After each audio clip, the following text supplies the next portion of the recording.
Yes. Okay.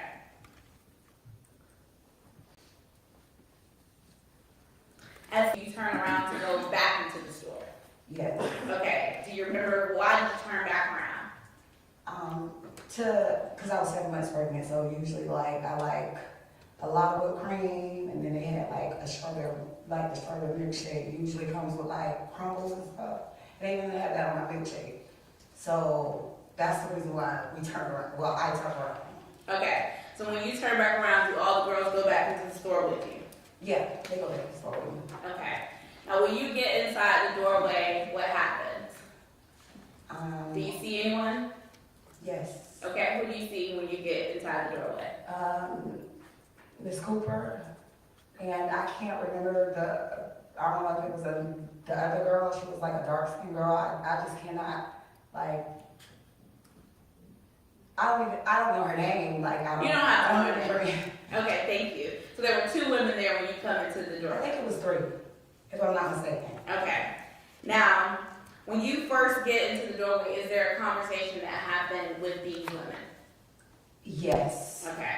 And have you learned that the Wawa was equipped with surveillance? Yes. Okay. So have you seen that video? Yes. Okay. And would it help with explaining what you observed on that night? Yes. Okay. So I'm going to show you that video. It states Exhibit 1. And then as soon as it's up, I'm going to ask you to identify some of the people in the video, okay?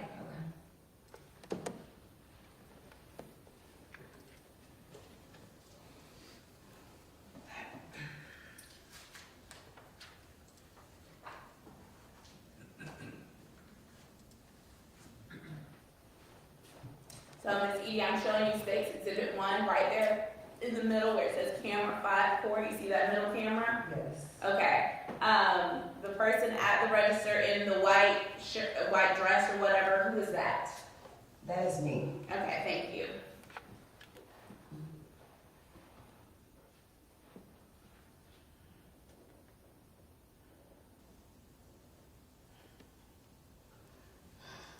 And Miss Edie, the person in the white bubble, who is that? That's Tenerea. And in the red bubble, who is that? Miss Cooper. Okay. And at this point, you're at the register. What are you doing? We are paying for milkshake. Okay. And at this point, do you have any discussion or conversation with Miss Cooper and her group? No. Okay.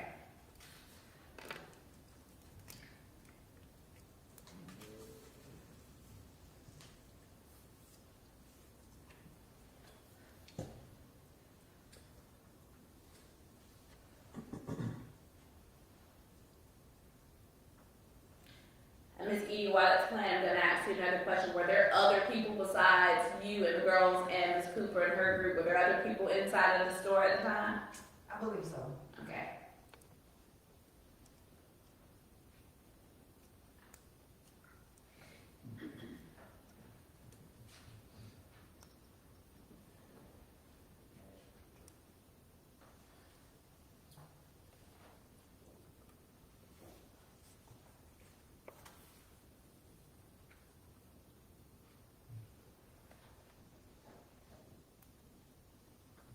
Miss Edie, at this point, you're off the screen. Is this the point where you've gone to get your milkshake?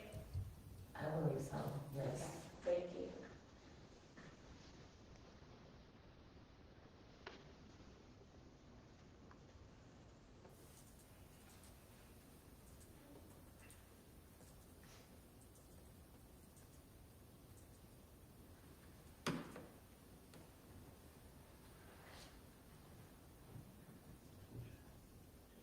Miss Edie, right now, the screen on camera 1 at the bottom, is that you exiting the gas station? Yes. Okay, and is the girls following behind you? Yes. Okay.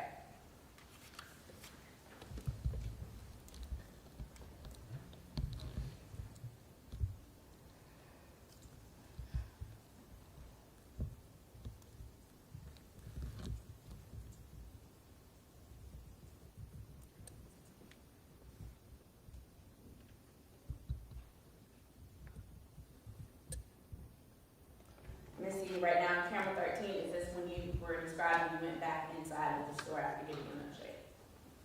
Yes. Okay.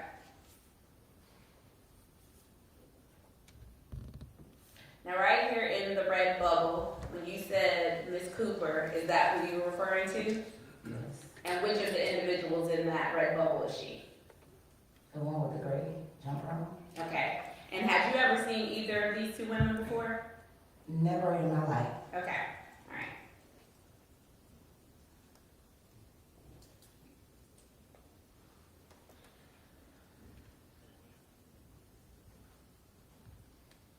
And if you look at the conversation taking place right here, Miss Edie, what was this conversation about? I think, if I'm not mistaken, that the little girl in the tie-dye kind of jumper, I don't know if she said somebody bumped her or ran into her or something like that in the store. Okay, so were you trying to figure out what's going on right here? Yes. Okay.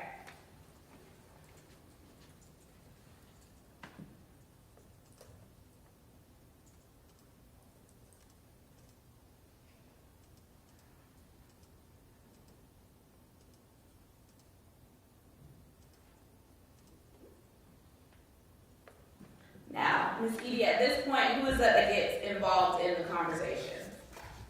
That's Tenerea. Okay. Now, why did Tenerea get involved in the conversation? Because at this point they're being belligerent, like they're yelling, screaming. And not only that, like when we were at the door, I'm apologizing because like I said, the one in the kind of tie-dye jumper, she was like, well, what are you doing in the store? I'm like, well, they're teenagers and I'm apologizing as the adult with them. So as I'm explaining that, it's like they don't hear what I'm saying because they just like, it's all over the place, so. Okay, so you're trying to explain that the girls, you said, were you trying to explain to them that the Yes. girls were teenagers? I was explaining to them, I was apologizing at first. Uh-huh. Well, I was apologizing and I'm like, well, if you feel like one of the girls wants you, I'm apologizing as the adult. These are teenagers that I'm with, so.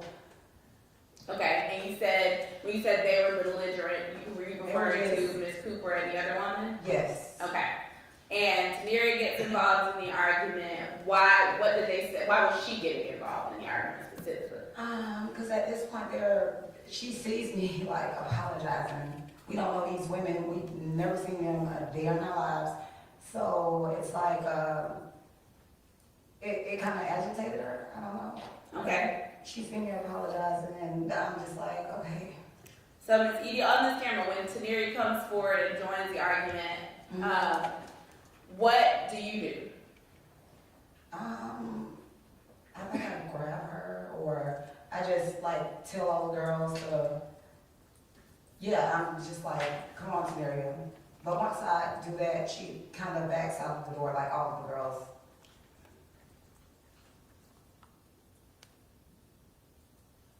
Because really, none of the girls were really taking it serious. They're smiling, laughing like us. We're like, who are these people? So is that what was happening right there? You're backing them back out of the doorway. Yes. And why are you backing them back out of the doorway? Because at this point, they were the Miss Cooper and whoever the other girl that she was with, they were still talking and going on, so. Okay. Now, while you're backing them out of the doorway, did you drop something there in the video? Yes, I dropped my milkshake and I think I had a bracelet on. I don't know if that popped off my hand or my wrist. Okay. And Miss Edie, when that argument was happening, was anyone else arguing with the defendant and her party other than Tenerea and you trying to stop the argument? I think at this point, all of the girls are like, I really can't remember, but I know it's just like a whole bunch of yelling from both sides. Okay. Like, I really can't remember. But did you have to tell anyone, push anyone back in that video other than Tenerea? No. Okay, thank you.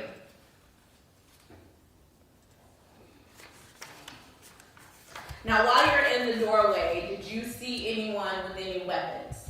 No. Okay. And did anyone ever actually physically touch Miss Cooper or the girl who was with her? No. Okay. Now, when you get outside, I'm I'm going to show you a video of you guys going outside. Is this?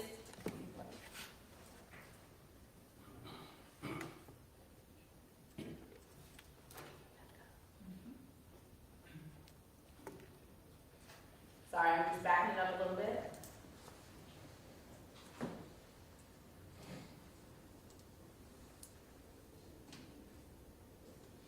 And are you going back out that same front door that I showed you? Okay. Now, Miss Edie, who is that in the red bubble that just went out to the vehicle that you can see now? You can see it on camera 13 and camera 12. Miss Cooper? Okay. And who is that walking back up towards the door? That's with the red dot? Yes, ma'am. That's Miss Cooper. Okay. And at this point, is you all coming back out of that same front door? Yes, ma'am. Okay. And is the white bubble Tenerea? Yes. Okay.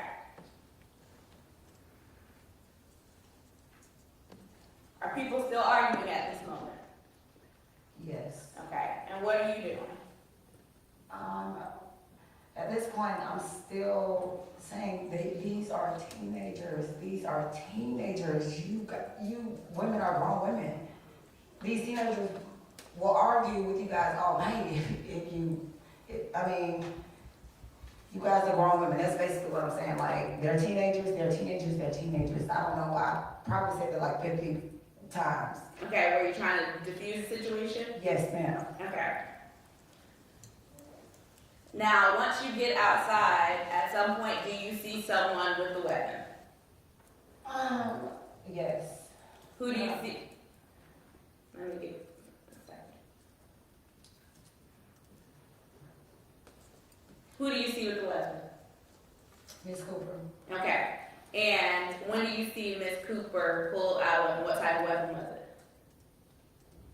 I could not tell you what type of weapon. It happened so fast, I do not know what kind of weapon it was. Okay. So at some point, do you see her do something with the weapon that's in her hand? Yes. What does she do? She spit before she shot the gun, so it was like it happened so fast. It was like in a second. Okay. So you see her pull out a gun, spit, and shoot. Yes. You need a moment? Yes.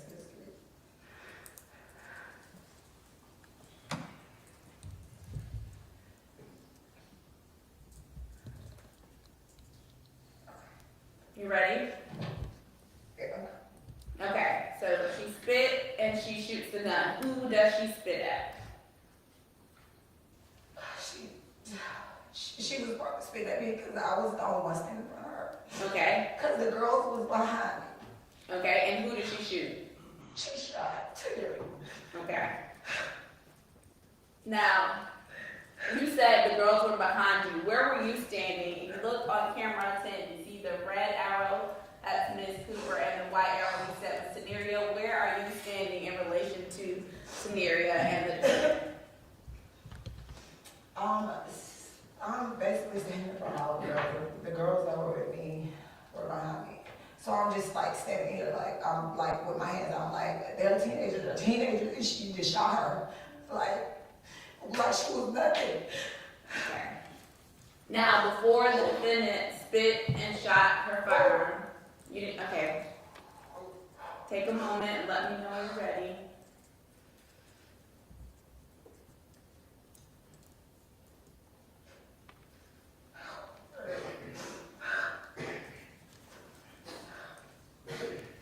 Okay, I'm ready. Okay. Before she spit and shot her firearm, did you see anyone swing or throw a punch at her? No.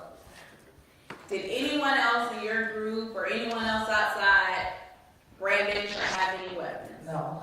Okay. Was anyone outside spitting other than the defendant? No. Okay. Now, how many times do you recall her shooting? Once. Okay. And what did Tenerea do when she was shot? I just heard something like drop. And I turned, she just dropped on the ground. Okay. And what did you do when Tenerea dropped to the ground? It was like, I just was like, oh. Did you drop to the ground with her?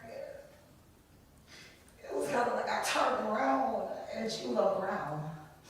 So I got out and it just to see like, you know what, like where she shot her at or where she was shot, because I didn't see like any blood or anything, and she was like not moving, kinda. But I was kind of like trying to talk to her, just trying to keep her up, and she was just like going out, and I'm just like, at this point, I'm just like, I can't like do it, like. Okay. Because she was like, she wasn't verbally talking, but I'm like, can you breathe? She was like, no. And then like, once she said no, it was just like, her head just went back, and I seen the bullet hole like directly in her neck. Okay. Miss Edie, after Tenerea was shot, could you see where the defendant went? No, I was not even paying attention to her. I was trying to see about my child laying on the ground. Okay. I didn't care where they went. I wasn't like even paying any attention at this point. Like I said, I was just trying to see what was wrong with my child, trying to make sure she was okay. Did you see anyone get in the vehicle? That you were right here. I didn't see them get in the vehicle, but as I'm on the ground trying to make sure my child is okay, I see brake. You know, if you was to put the car in reverse, I see like the white lights that come on and the red lights. So I'm like, turn around. Like, I know they're not gonna back up, but at this point, I'm still not. I'm just like, and still just trying to make sure my child is okay. Okay, so you said you're on the ground with Tenerea and you saw lights come on that vehicle. Yes.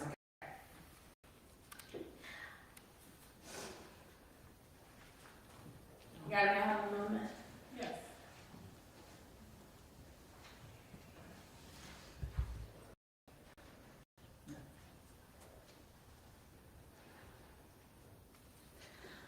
Now, Miss Edie, the person who shot Tenerea, do you see her in the courtroom here today?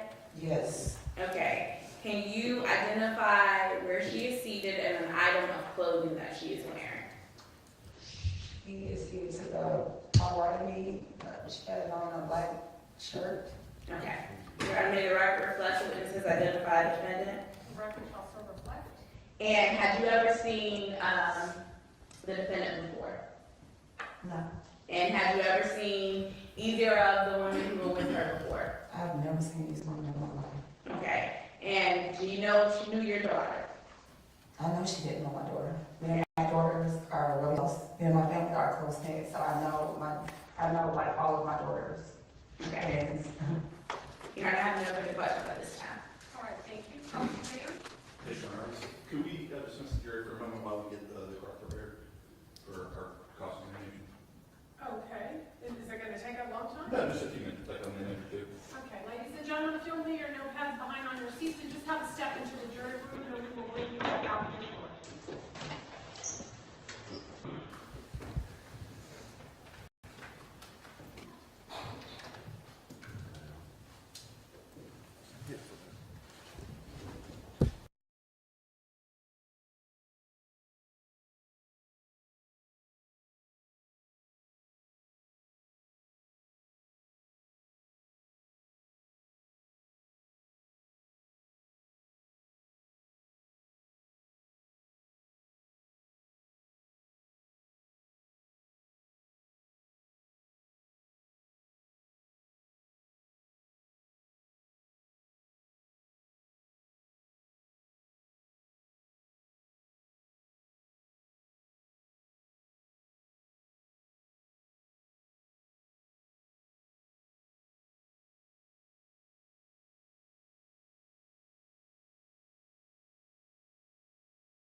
some questions, and I'd like you again to look at the video for me and ask you a few questions about that, okay?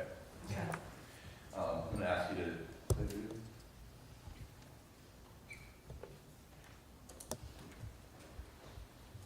No. Camera 13 on the left there. Stop. Right there, now, you're turning back to the store, looking into the store, correct? Yes. Okay. You weren't looking at your milkshake or anything like that to see if you had enough whipped cream? No. Okay. And then it was just after you turned around and looked in the store that your whole group turned around and went back to that vegetable, correct? Went back to what? The lobby. Yes. We didn't make it in the lobby. We were like. Right. And you pause right there at Tenerea, she's looking back inside the window too as well, right? Yes. Okay. That's what it looks like. And go to the lobby.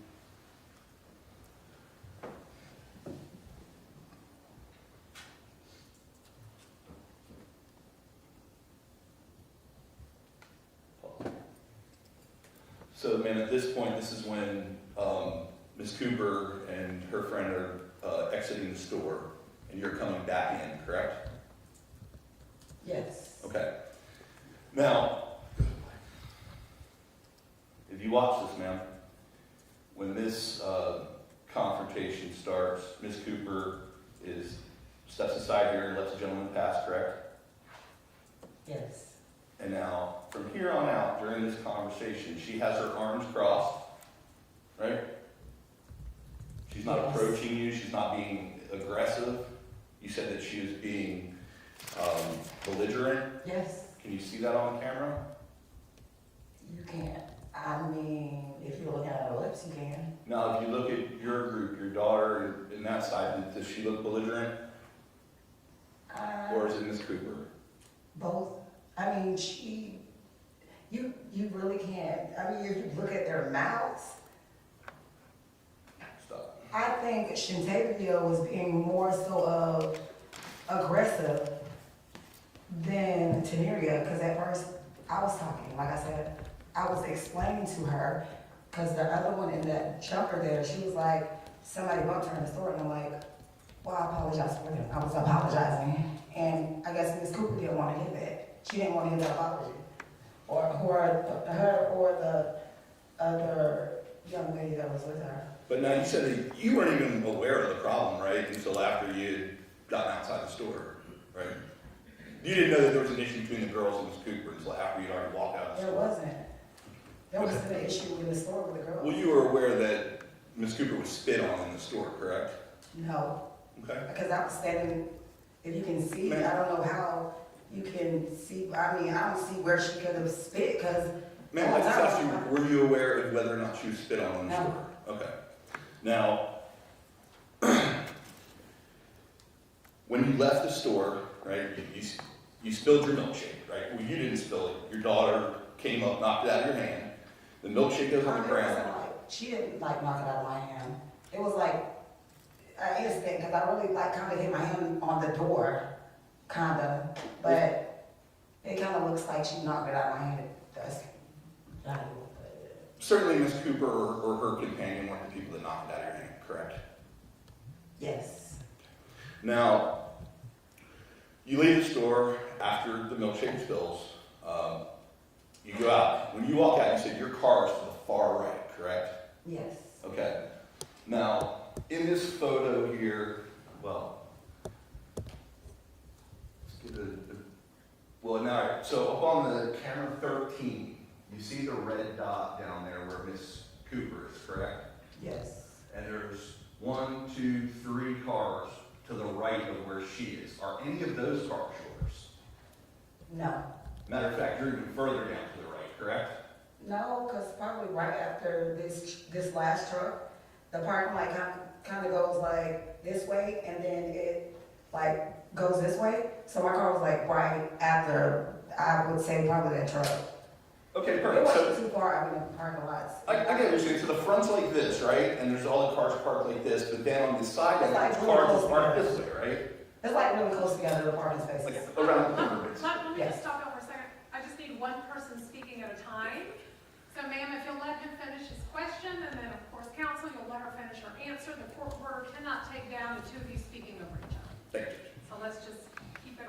So like the front parking spots, everybody's like parked facing it, and then around the side, there's the ones you'll be parked this way, right? So you kind of like right at the very corner there of the building? Yes. Okay.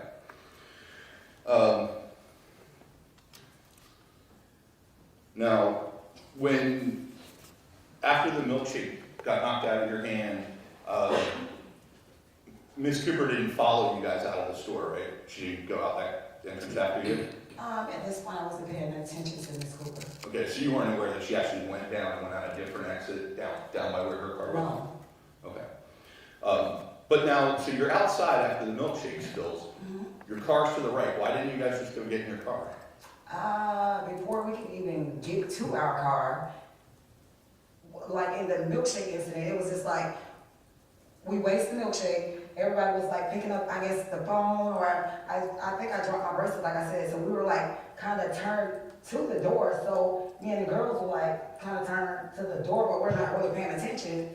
And then, I guess when Miss Cooper come out the door and go in her car, she starts like saying whatever she was saying, like. And then that's when your group proceeded to go down to where her Not car really, was. because Miss Cooper was like where that door is, where she went in her car. Like we were kind of like 2 steps away. Okay. You just Like offered- Miss Cooper just went directly. Why didn't she get in her car and leave? Well, ma'am, I'm sure the state attorneys will ask her that. I'm asking you. So you're saying that your group did not make a left and go down to where her car was? If you can see where the door is, it's like right. We are like right by the door where we were coming out of. Like, so we weren't like. If we wanted to go right, we would have been like 2-3 steps away from our car too. So. Okay. It So, but wasn't you like certainly we- would have had to walk past those 4 cars right there. Because none of those are your car. Which 4 vehicles? Like, They're on the where street. she is? She's all the way down to the left. There's 4 cars there. None of those were yours. You were definitely past the that. 3 cars? 3 like- cars and an empty Yeah, spot, and then yeah, you said yeah, you were our around car. the corner. Okay, again, I need y'all one person talking at a time. So, in the end, ma'am, we don't need to argue about it, right? There's a video, we can see what happened on it. Yes. When your daughter was shot, it was in basically behind Miss Cooper's car, correct? She fell down right behind Miss Cooper's car. Yes.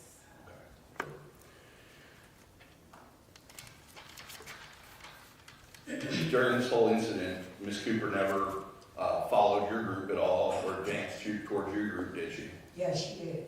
Okay. She walked back up towards us. You can see this video. And were you aware, ma'am, that they hadn't actually gotten their food yet? No. No.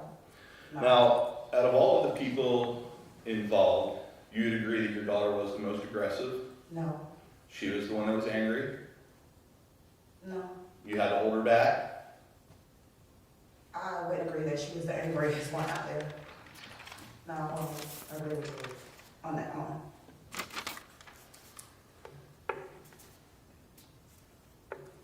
Ma'am, did your daughter use any drugs? No. And you would know, correct? I'm a deputy, Your Honor, to any type of question for relevance.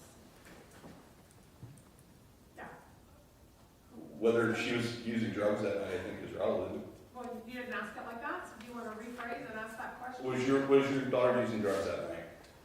No. And would you be sure that she wasn't? Positive. Were you with her all night? Yeah. Okay. I actually took off work that night to be with the girls. So.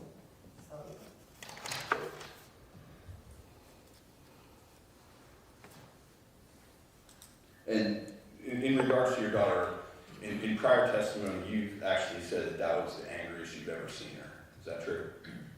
I do not remember saying that. And would it refresh your recollection if I showed you the transcript of your deposition?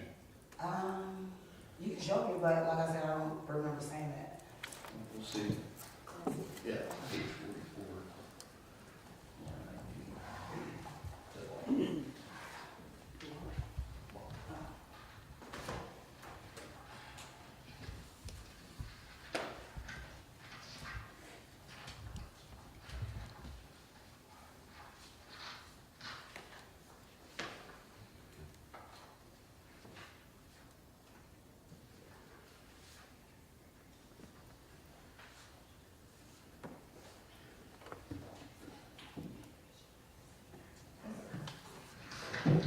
Actually, fair enough. Would you say, do you remember saying that that was, I'll just make sure I read it perfectly, because that's the first time ever seeing my child that upset. Did you say that? Yes, that's what I said. Okay, so you did say that. So that was the most upset you've ever seen your daughter before, Yes. but not angry. No, she was, no. Council? Yes. But no, next question. Okay, is there any redirect? One more, yeah, okay.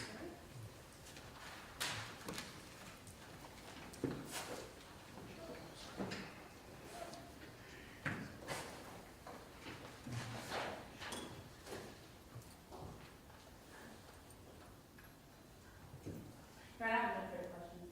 All right, and this witness be excused. Yes, ma'am. All right, thank you, Ms. Edie, you may step down.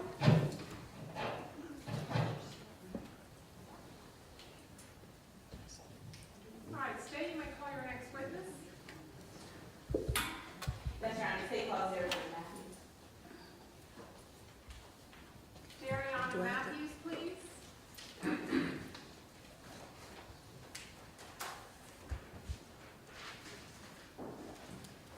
Dariana Matthews?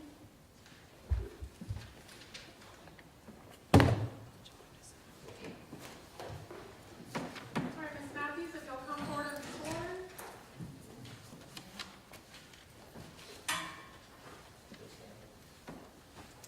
Please raise your right hand. You solemnly swear or affirm that the testimony you give should be the truth, the whole truth, and nothing but the truth, so help me God.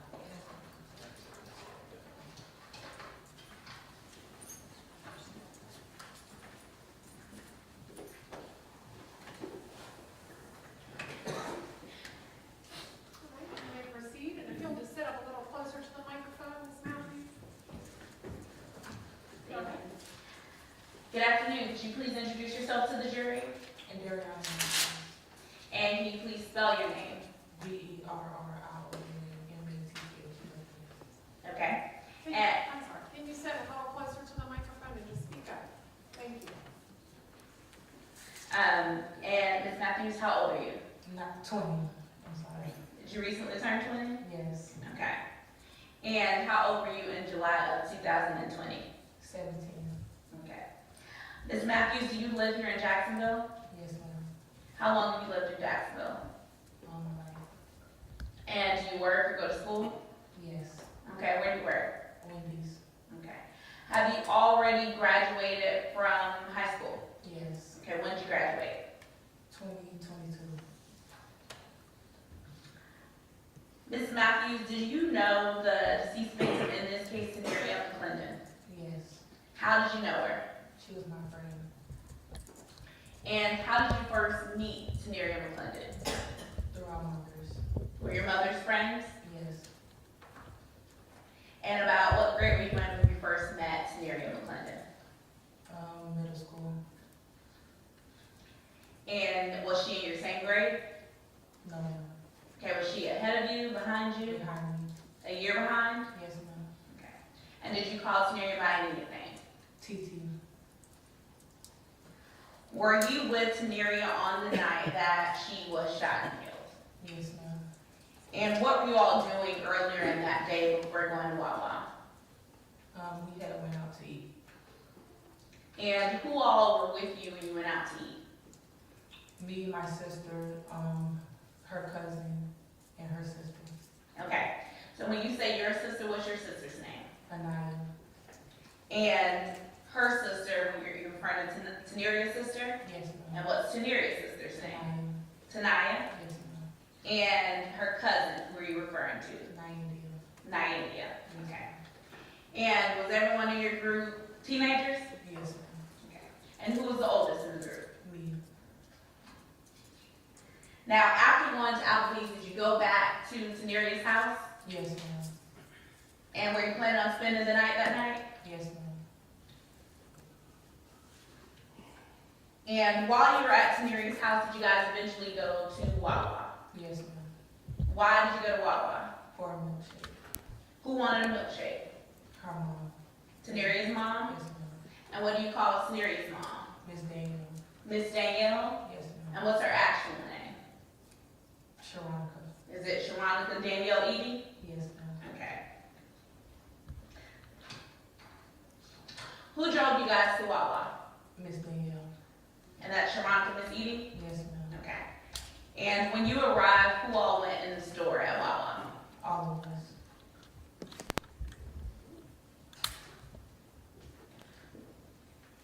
When you got inside the Wawa, were you able to get Miss Edie's milkshake without any issues?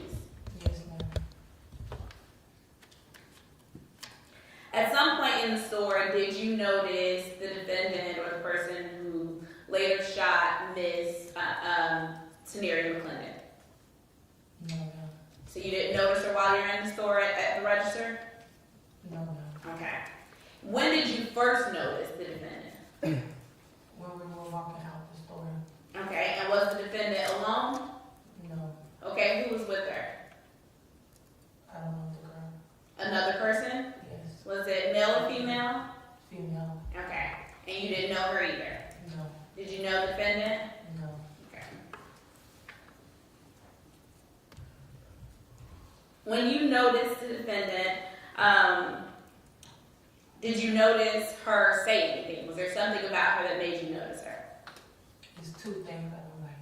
So you heard her make a statement about two things that she didn't like? Yes. And did you know what she was referring to? No. Okay. Did anything further happen after that statement right there in that specific moment? No. Okay.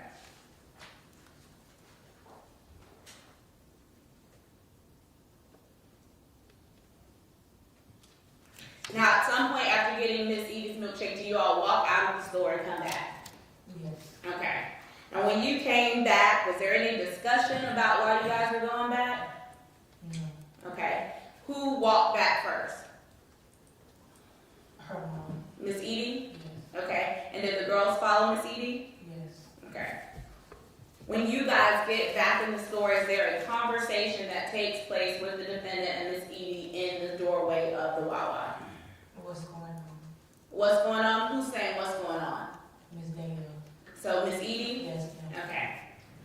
And she says what's going on. Who is she talking to? The defendant. And how did the defendant respond? First of all, you're pregnant. So she said something about Miss Edie being pregnant? Yes. Okay.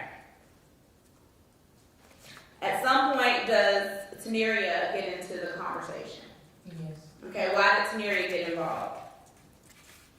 I guess taking up her mom. Okay. When does Tenerea and the defendant begin to argue? Yes. Okay. And what is Miss Edie doing while Tenerea is arguing with the defendant? Trying to stop her. Okay, so she's trying to stop the argument? Yes.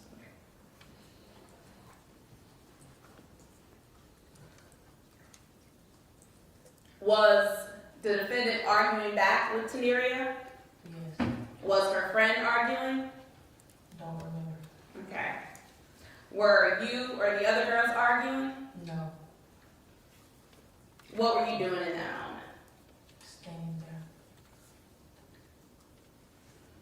While you were inside of the store, in the doorway to the store, did you see anyone with any weapons? No. Did you see anyone kicking, punching, or swinging? No. Did you see anyone spit? Yes. Who did you see spit? TT.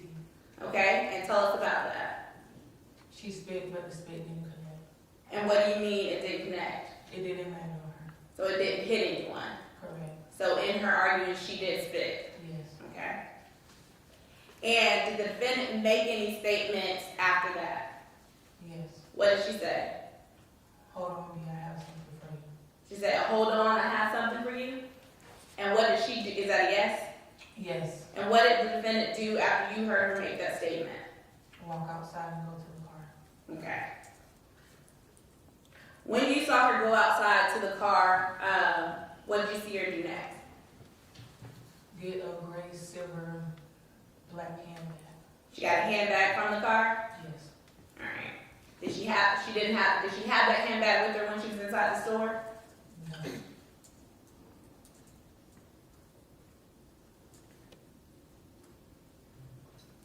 What did she do once she got the bag? They started arguing a little bit more. So the argument continued when you guys got outside? Yes. Okay. And did you ever observe the defendant reach into the bag? I don't know. Okay. Did you ever observe the defendant pull out a firearm from the bag? Yes. Okay.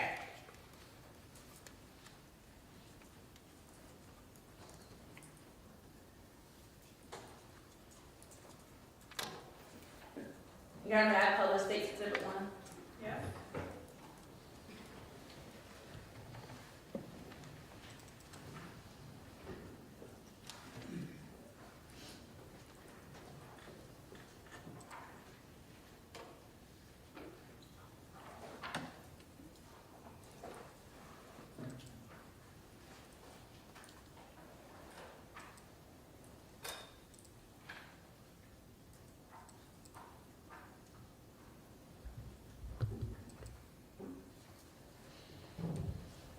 Ms. Matthews, I want you to look in State's Exhibit 1 at the top screen on camera 6. Do you see where you're standing in camera 6? Yes. Okay, can you draw a circle where you're standing in camera 6?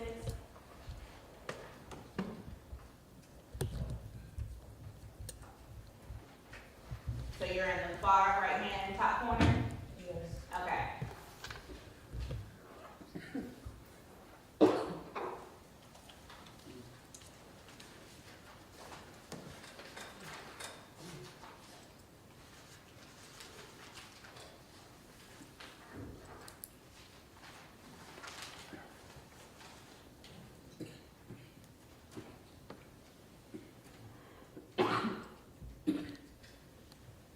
And I'm stopping State's Exhibit 1 again at about the 3-minute mark. And Ms. Matthews, can you mark where you're standing in this video? Okay, thank you.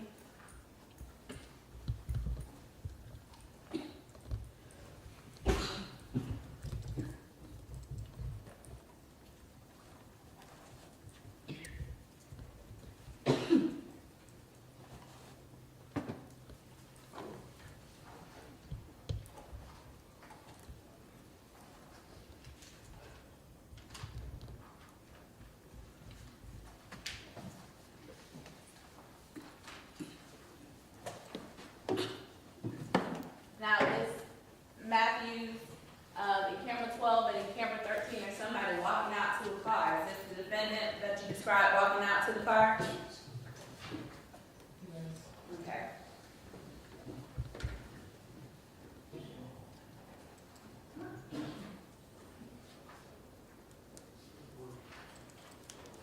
And there's somebody walking up at this mark with the red out, walking back up to the store. Is that the defendant as well? Yes. And is that when she went and grabbed the handbag you observed her get? Yes. Okay. And then there's someone that's kind of like turned a little bit right. Is that you? Yes, with the pink and black, black on. Okay.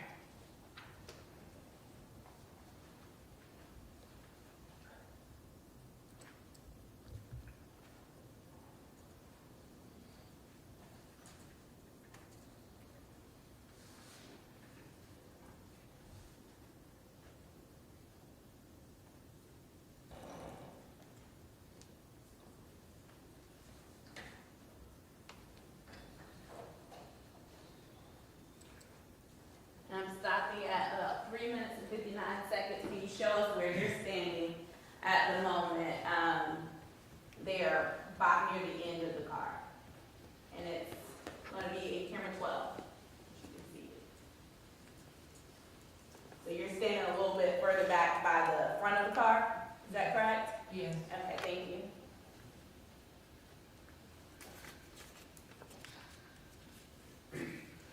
When you all get outside of the store, was the argument still happening or started back up? Yes. Okay.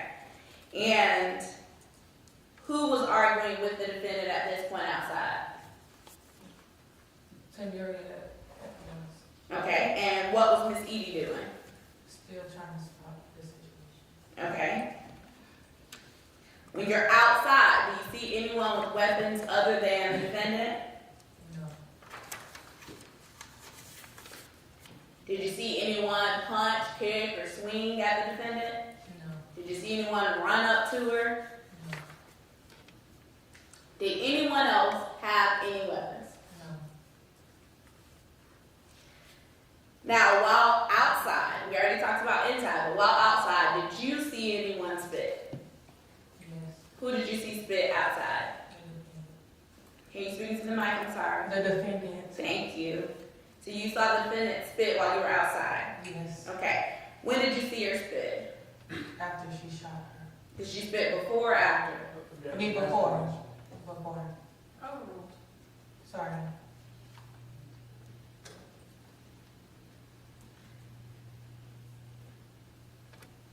Did anyone touch the defendant in any way before she spit and shot that firearm? No. When she shot the firearm, Ms. Matthews, who did she shoot? TT. Tenerea? TT? Okay. What did you do after you observed the defendant fire her weapon? Wow. Okay. Now, while you were outside, was there someone who was standing outside with the defendant? I don't know. Okay. Were there any other girls outside that were not with your group? I don't know. Okay. And you're on behalf of nothing? Yes.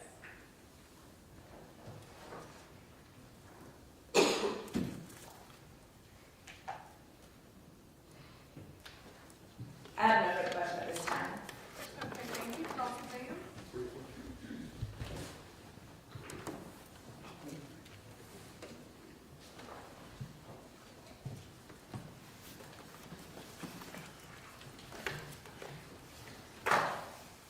Good afternoon, ma'am. Good afternoon.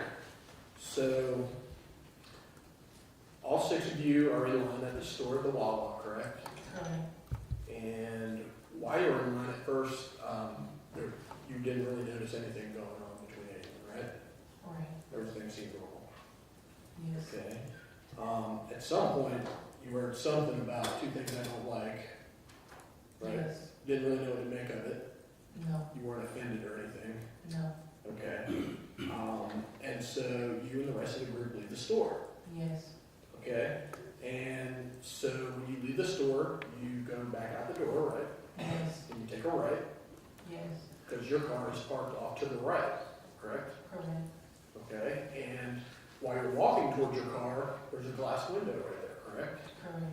And from that glass window, you all can see Miss Cooper and her friend, Yes. okay? And you perceive them to be laughing, Yes. okay? And also, Miss Edie also thinks that they're laughing. Objection, pause speculation. All right, I will sustain that objection. Okay. Personal knowledge of it. Miss Edie can also see them laughing. Correct. Okay.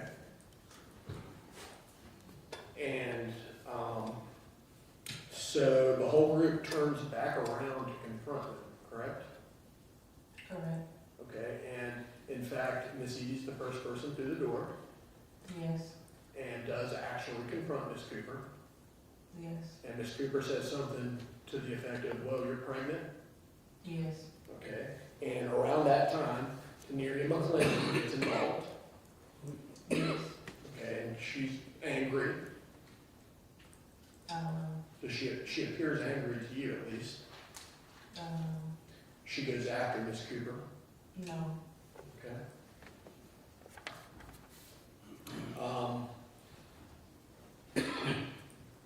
She spits at Miss Cooper, It didn't come in. but she spits at Miss Cooper.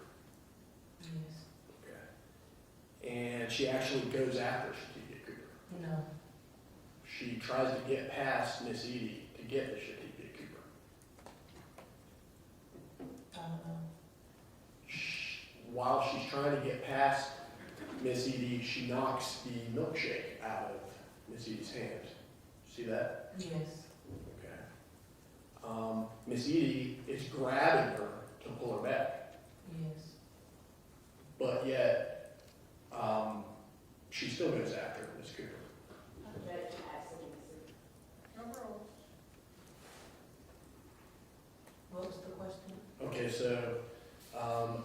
Miss Edie is holding Miss McClendon back, right? Correct.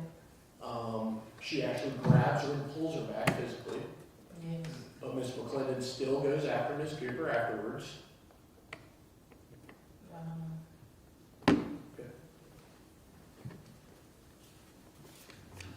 Now, at some point though, Miss Cooper and the person she's with, they don't go out the door that y'all are all standing in where the argument first occurs, right? Correct. Okay. They actually leave through a different door, Yes. okay? And you and the group of 6, you guys walk back out of the store, right? Correct. But you don't take a right towards your car, do you? No. Instead, you take a left toward their car, right? Correct. And so the whole group of you approach Miss Cooper where her vehicle is parked. I know. And we saw in the video, at first, you were kind of hanging behind, right? Correct. And Miss Edie is sort of out in front, Yes. and Miss McClendon is out in front. Yes. And Miss McClendon is still angry at Miss Cooper at this point. I know. Okay, Miss Edie was trying to settle it down, Correct. okay? And as the altercation near the car continues, you move toward them, right? What was the question? You start out at the door while Miss Edie and Miss Cooper are at the car, right? You're hanging back. Right. But as time goes on, as the confrontation continues, you go to their aid. I was far back. You go in their direction. I was far back. But do you walk in their direction? Yes.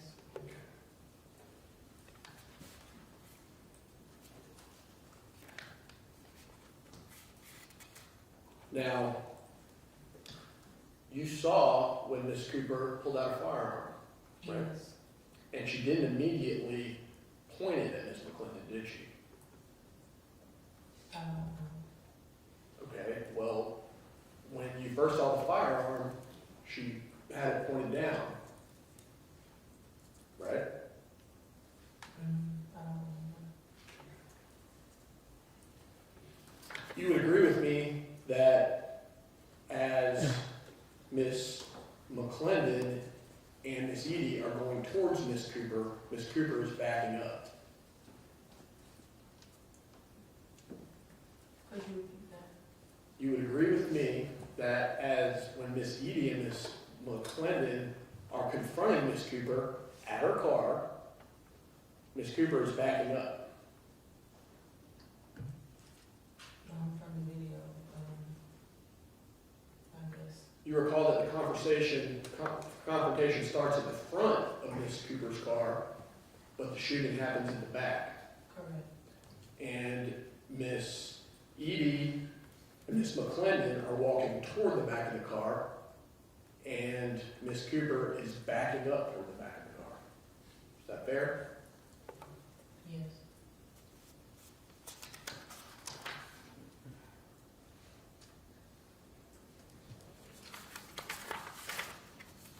Just one moment. Yes. I have nothing further. Okay, thank you. Is there any of you correct?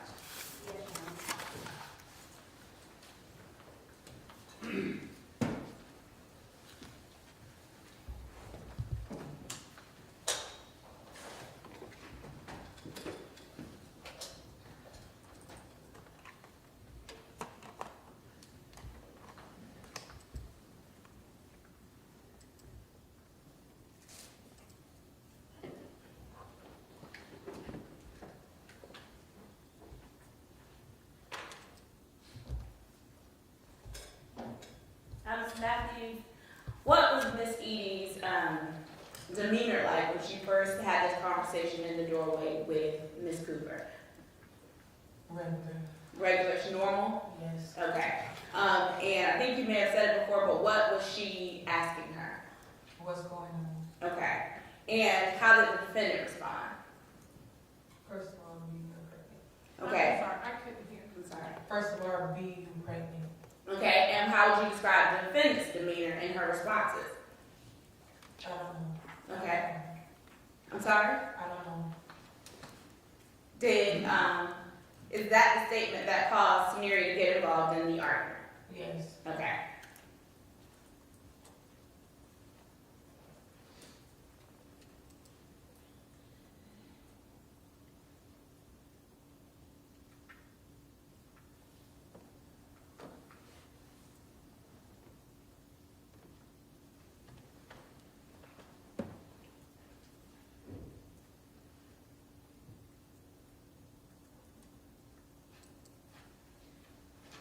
Ms. Matthews, the person that comes in the door right there in the headband, is that someone that's with you all? No. Who is that? I don't know her. Was she with the defendant? I don't know. Okay, but was she able to walk in that door and walk back out? No. Well, I'll play it. yeah. Objection. That's leading. She just said, I don't know. She's gonna try to show a video and elicit an answer. That's leading. It's a leading question. No, overruled. The question was not leading. What she's about to do, she's already said she doesn't know. Would playing the video refresh your memory as to what occurred when that woman walked inside the store? Okay. Is that a yes? Yes. She didn't say she didn't remember. She said she didn't know. Okay, let's just move on. The jury has seen the video 4 times, they're gonna see the video more. By the way, ladies and gentlemen, I failed to say any and all items of evidence that have been moved in and will be moved in during the course of this trial are gonna be sent back with you to the jury room for your use during deliberations, should you wish to see them again. So, let's just move along. Thank you.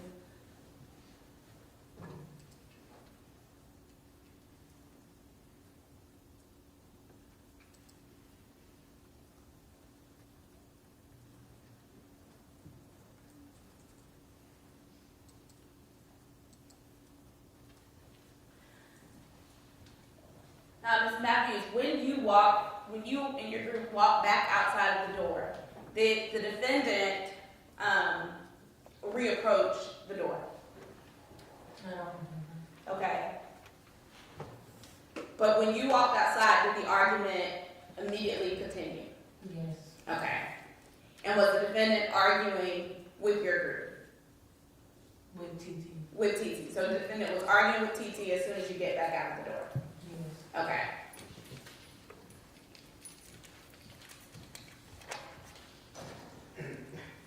You were asked on cross-examination about when you approached where the vehicle was. So I just want to play that part for you, and you can remind me where you are and when you stop on the video, okay?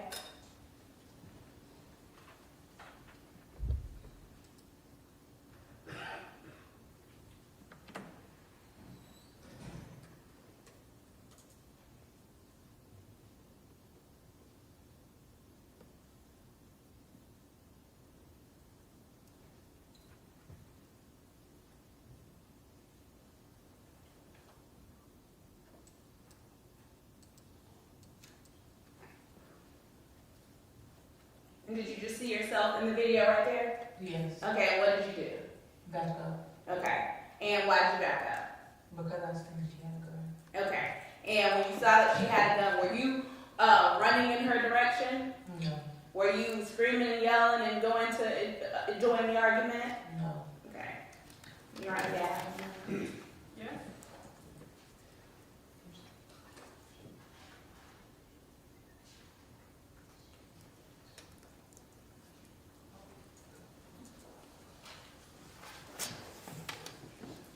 And Ms. Matthews, before the defendant walked, let me back up. You were asked about the spitting. You saw spitting. When did you see TT spit? When we were inside the store. So inside the store. Yes. And when did you see the defendant spit? Outside of the store. Okay, so when the defendant is spitting outside of the store, did you see anyone else spitting near her? No. Okay. And before the defendant walked outside of the store, after you saw TT spit near her, what did the defendant say? Could you repeat that? Before the defendant walked out of the door, what did she say? Hold on, we gotta have something for you. Okay, and that was the response to the spit? Yes. Okay. And B, are you referring to like a curse word? Yes. Okay. I have no further questions at this time. All right, may this witness be excused? Very briefly, based on the states. Okay, limited to redirect, very brief.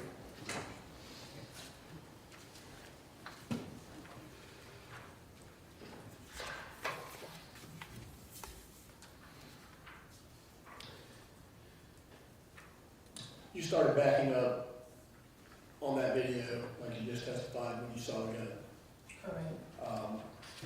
Ms. Cooper made it obvious that she had it, Yes. and it was obvious that TG saw it also. Yes. That was the first. All right, may this witness be excused? Yes, John. All right, thank you, Ms. Matthews, you may step down.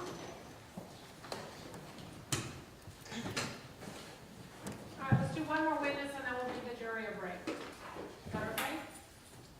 Yes. Call your next witness. Judge, at this time, the state calls Joseph Kleinditz. All right, Mr. Kleinditz.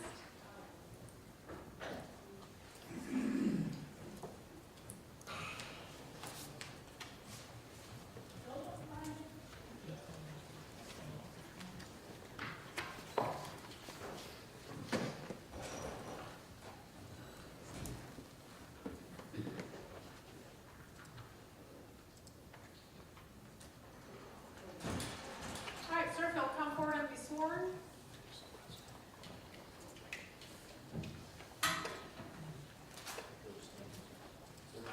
Please raise your right hand. You solemnly swear affirm that the testimony you give should be the truth, the whole truth, and nothing but the truth, so help you God.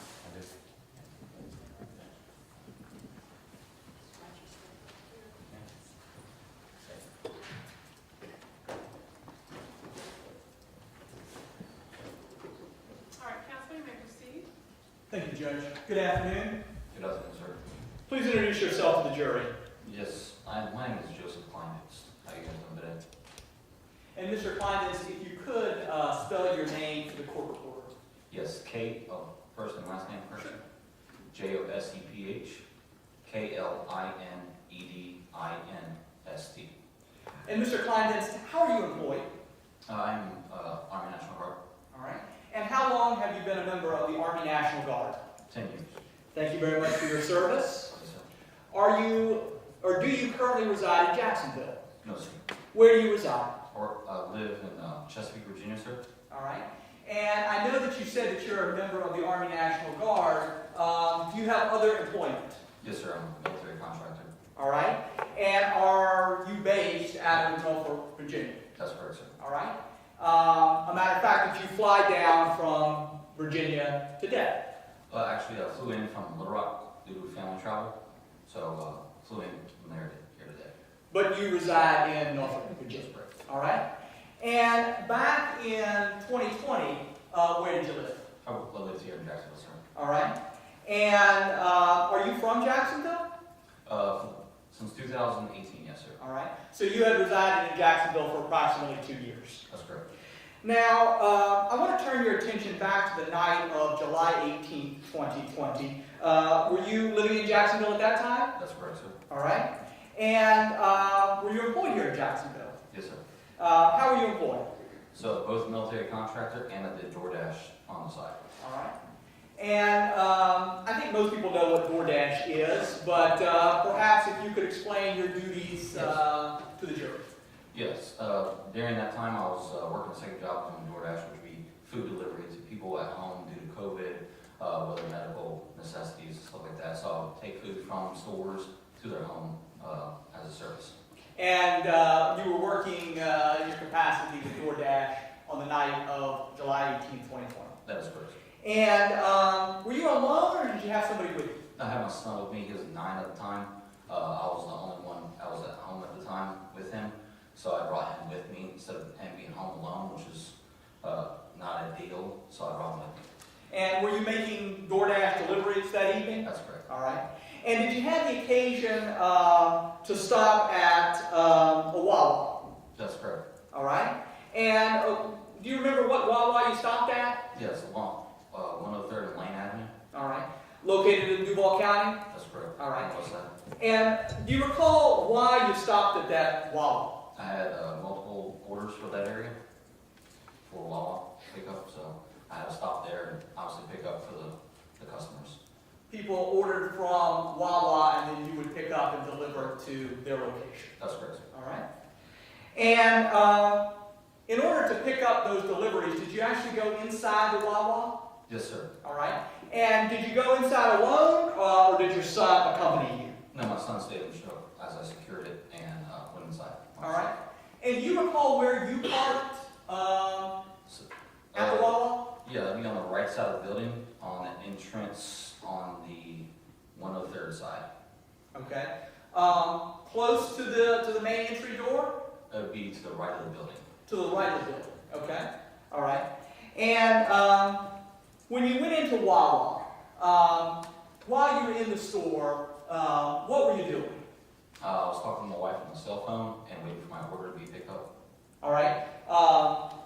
Do you recall kind of where you were at in the Yeah. Wawa store? So it'd be the, I guess, pickup or mobile delivery area, which is the main counter area, and this the right side of the store.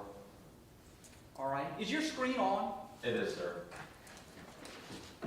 So it'd be kind of in the register with chip bag area, camera Okay. 3/4. Okay. I was just to the left of that screen. All right. So you can actually draw on your screen there. Could you draw an arrow approximately where you were at inside the store? And I know we don't see you, but where would you be at? Okay. So it's safe to say that you'd be further down that counter? That's correct, sir. All right. And while you were in the store, did you hear or observe anything unusual? I heard a commotion nearly at the main entrance of the Okay. store.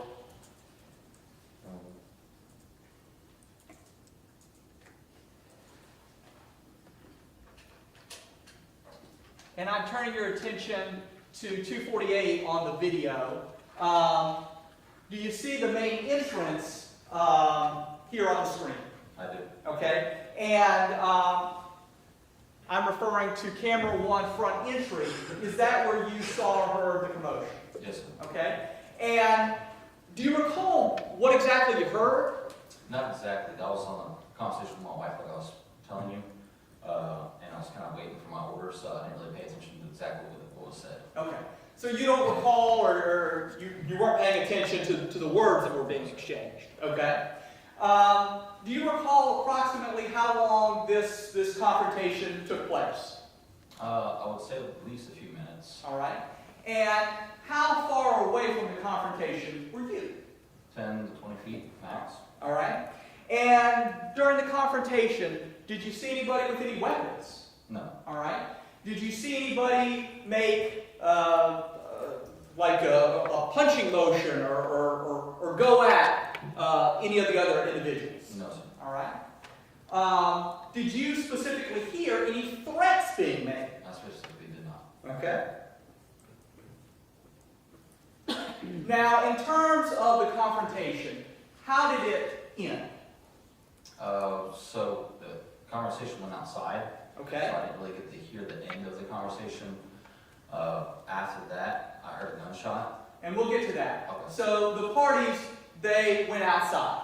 That's correct. All right. And you remained inside? That's correct, sir. Okay.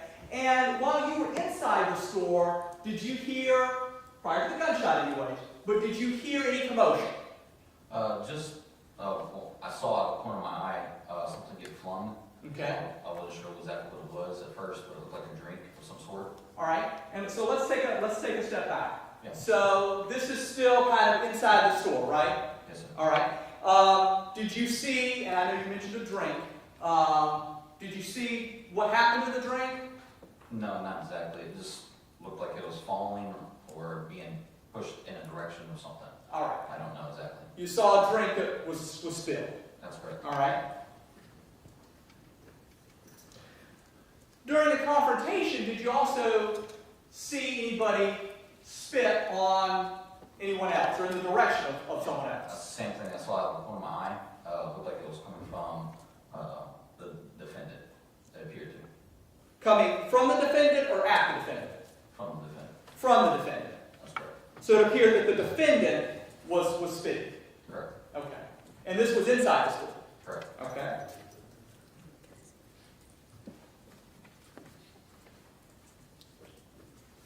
And then the confrontation you said moved outside? That's correct, sir. Now again, outside the store, and I know you said that you were inside, but did you hear any commotion from outside the store? I could hear you yelling. You could hear yelling, okay? Could you hear exactly what was being said? No, sir. All right.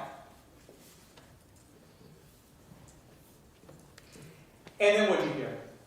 The gunshot. All right. How many gunshots did you hear? A single gunshot. All right. And were you still inside the store? That's correct. All right. Did you see anything from your vantage point inside the store prior to the gunshot? No, sir. All right. So you didn't see what was going on outside the store? No, sir. After you heard the gunshot, what, if anything, did you do?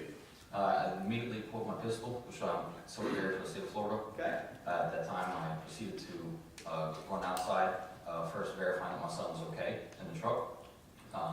Once I verified that he was okay, then I shouted out who fired the shot, or who shot. At that point, the defendant said, "I shot." I then proceeded towards the defendant with my weapon drawn still, telling her, "Where's the weapon?" And then she stated it's in the vehicle. Looked like she reached back towards the vehicle. I told her to step back away from the vehicle and keep her hands away or up. At that time, she did so. I looked in, saw that the weapon was secure, and did not touch it. Then proceeded towards the victim to render aid. Now, you mentioned that you were armed that evening. Correct. And you have a carry and concealed firearms license? Yes, sir. Now, when you heard arguing inside the store, did you pull out your weapon? No, sir. Okay. You had it on you at that time, right? All right. You mentioned that you were inside the store and then heard arguing outside the store. Did you pull your weapon out at that time? No, sir. When you saw the parties arguing inside the store, did you feel the need at that time to dial 911? Call the police? I've heard a million arguments in my life. Sure. It didn't seem like it was life-threatening at all. Right. Didn't feel the need to contact police. No, sir. All right? And then outside the store, again, you heard arguing, you didn't reach for your phone, No, sir. didn't reach for your gun. No, sir. All right. Now, you mentioned that you heard the gunshot and then you ran outside, That's correct. okay? And what's the first thing you did when you went outside? Checked my son. Checked on your son, okay? And where was he? He was in the truck. All right? And was he okay? Yes, sir. Did you ask him if he was okay, or did you just visually make sure that he was okay? All right, hold on. Yes, we just need one person speaking at a time. That's okay, I know we get into the rhythm here, but let him finish his question. He will let you finish your answer. The court order is excellent, but she can only take down one person speaking at a Yes, time. ma'am. Thank you. So in terms of your son, was it kind of a visual check, or did you specifically make contact and ask him if he was okay? It was a visual. All right. And was he in the front seat of the vehicle or the back seat? He was in the front passenger side. Okay. Now, I'm showing you here, I'm at 508 now on the video. Do we see your vehicle parked So in camera 12? camera 13. Ah, It's okay. going to get the tail end of the truck, which is right where the arrow is. You can kind of see the tail light right there. Like I said, it's to the right of the building, So I'm going to draw a circle, like right where I drew that blue circle. just above that. You'll see the tail light. So you're actually, That's the tail light. That's got it, okay. So you're actually back in. I'm not sure exactly. I don't remember off the top of my head if it was a parking spot or right next to the building, or if it's, I don't know how you call that. Maybe back then. I can't remember off the top of my head, sir. Okay. I know I was to the right of the building. All right. So as you're facing the building, you're to the far right. Correct.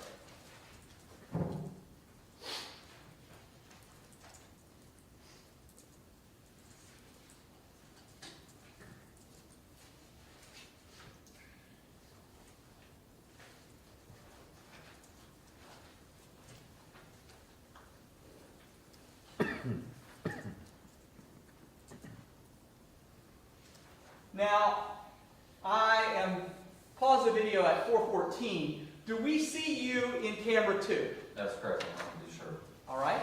And at this point, do you have your firearm drawn? I do. And is this before or after you heard the gunshot? This is after.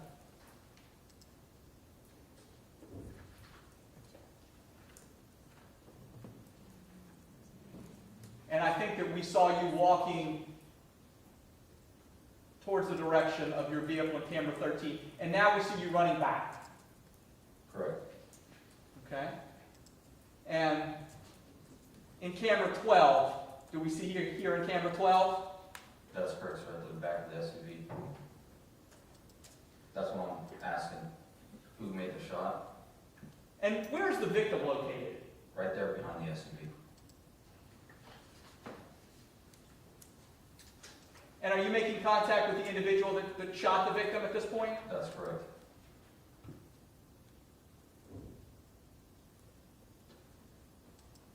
Now we see that she has her hands up, correct? Outstretched? That's correct. All right. And what do you recall any communication between you and her? Yeah, at that time, after I had asked who shot her, she had stated, "I can't believe I shot her. I can't believe I shot her." It looked like she was in shock. Okay.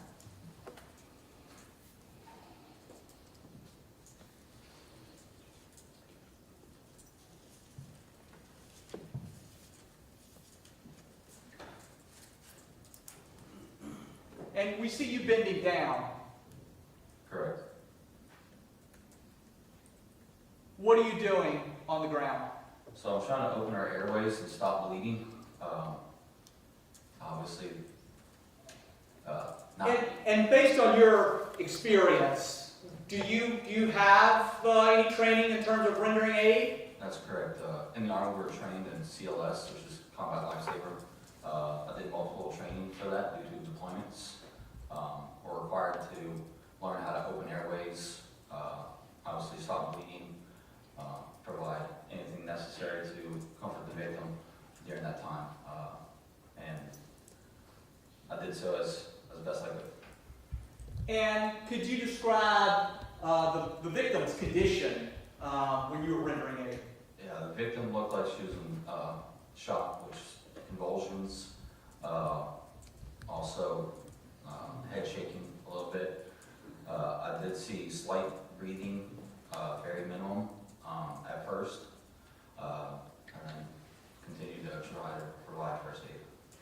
In terms of her breathing, did it get better or worse as you were down there with her? Worse, sir. Okay.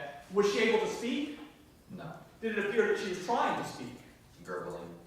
Okay. Did you observe any injuries? Yeah, gunshot to the lower jaw. Okay. Lower jaw? Yep, right about here. Okay. So towards the neck area? It's considered the lower jaw, but yes.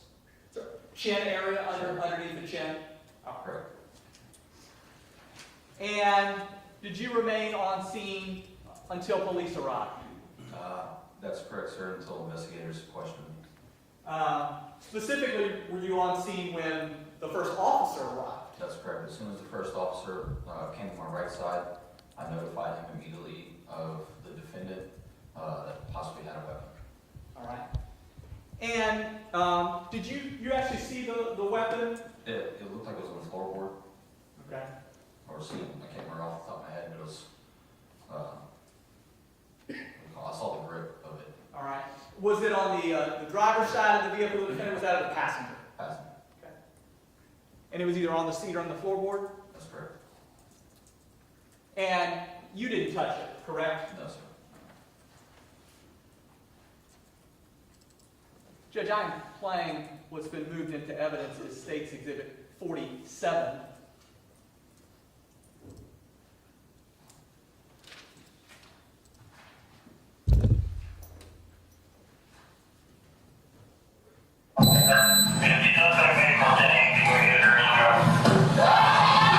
Do we see you here, not 34 seconds in this video clip, do we see you here? That's correct, sir. Blue shirt. And what are you doing? I'm still trying to render first.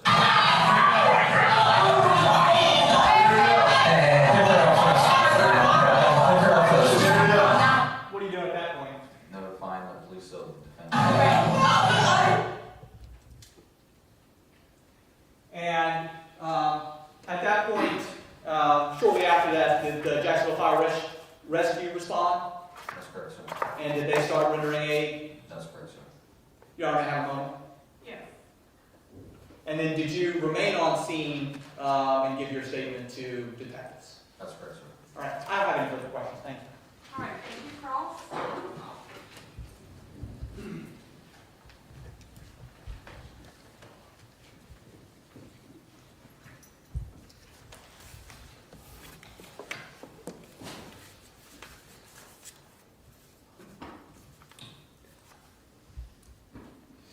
Good afternoon, Mr. Clendon. Client, sir. That's pretty close. So you testified on direct examination that you observed the decedent spit upon by Ms. Cooper, right? Is that what you meant? Say it again? Did you testify on examination, on direct examination, that Ms. Cooper spit on the other girl, the girl that would end up being shot, or did I get that confused?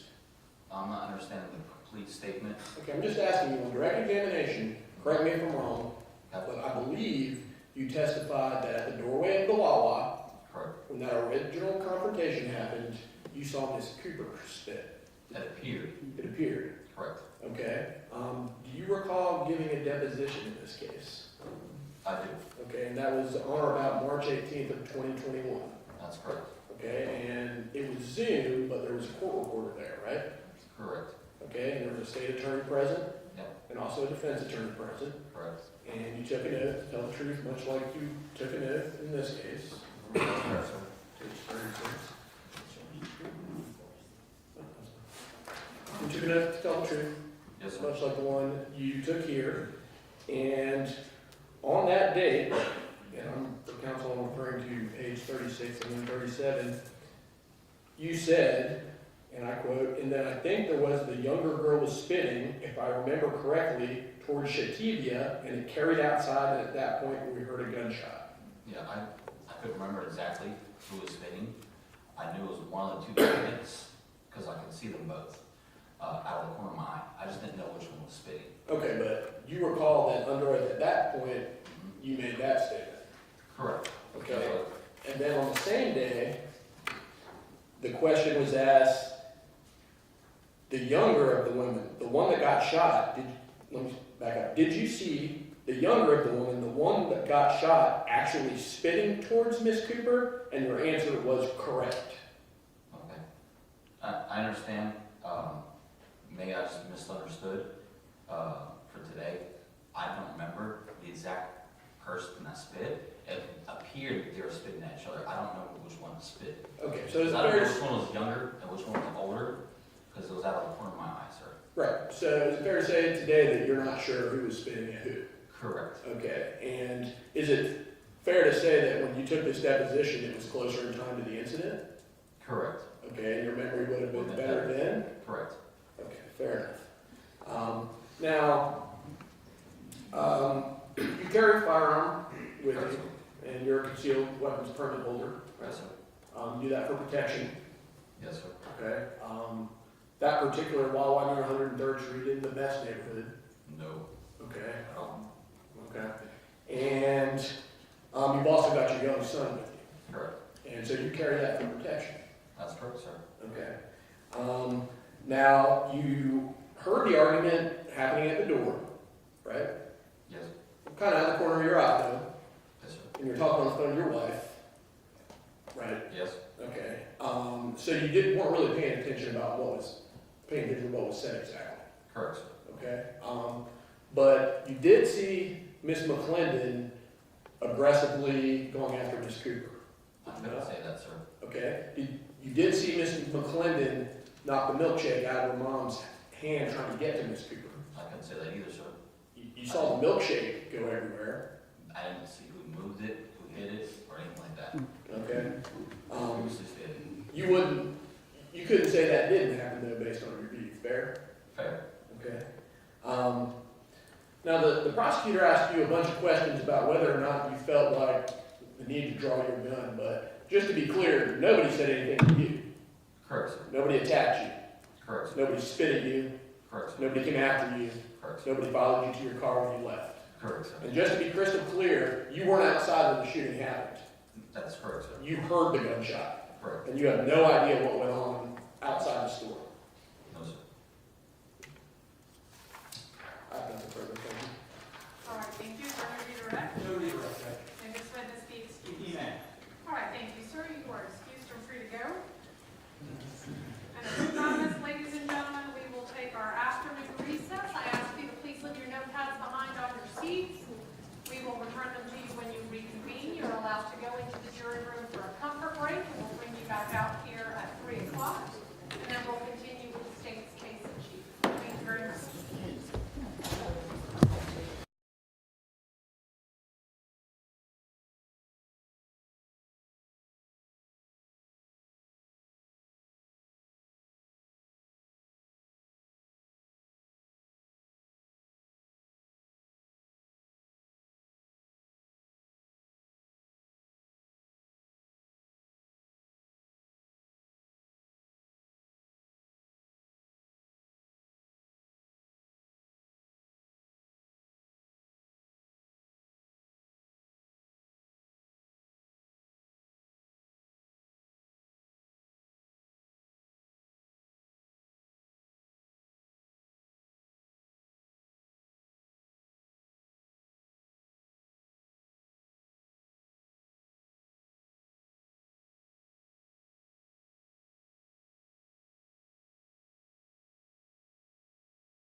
And we'll be letting the division know as well, and all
Ladies and gentlemen, you may resume your seats. State, you may call upon your next witness. Judge, at this time, state will call Detective Nicholas Thylapper.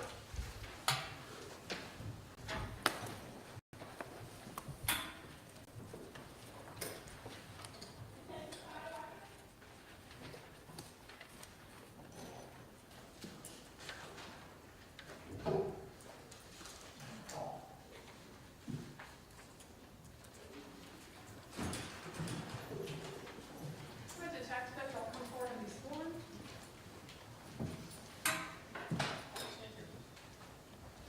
Please raise your right hand. Do you solemnly swear that the testimony you give should be the truth, the whole truth, and nothing but the truth, so help you God? I do.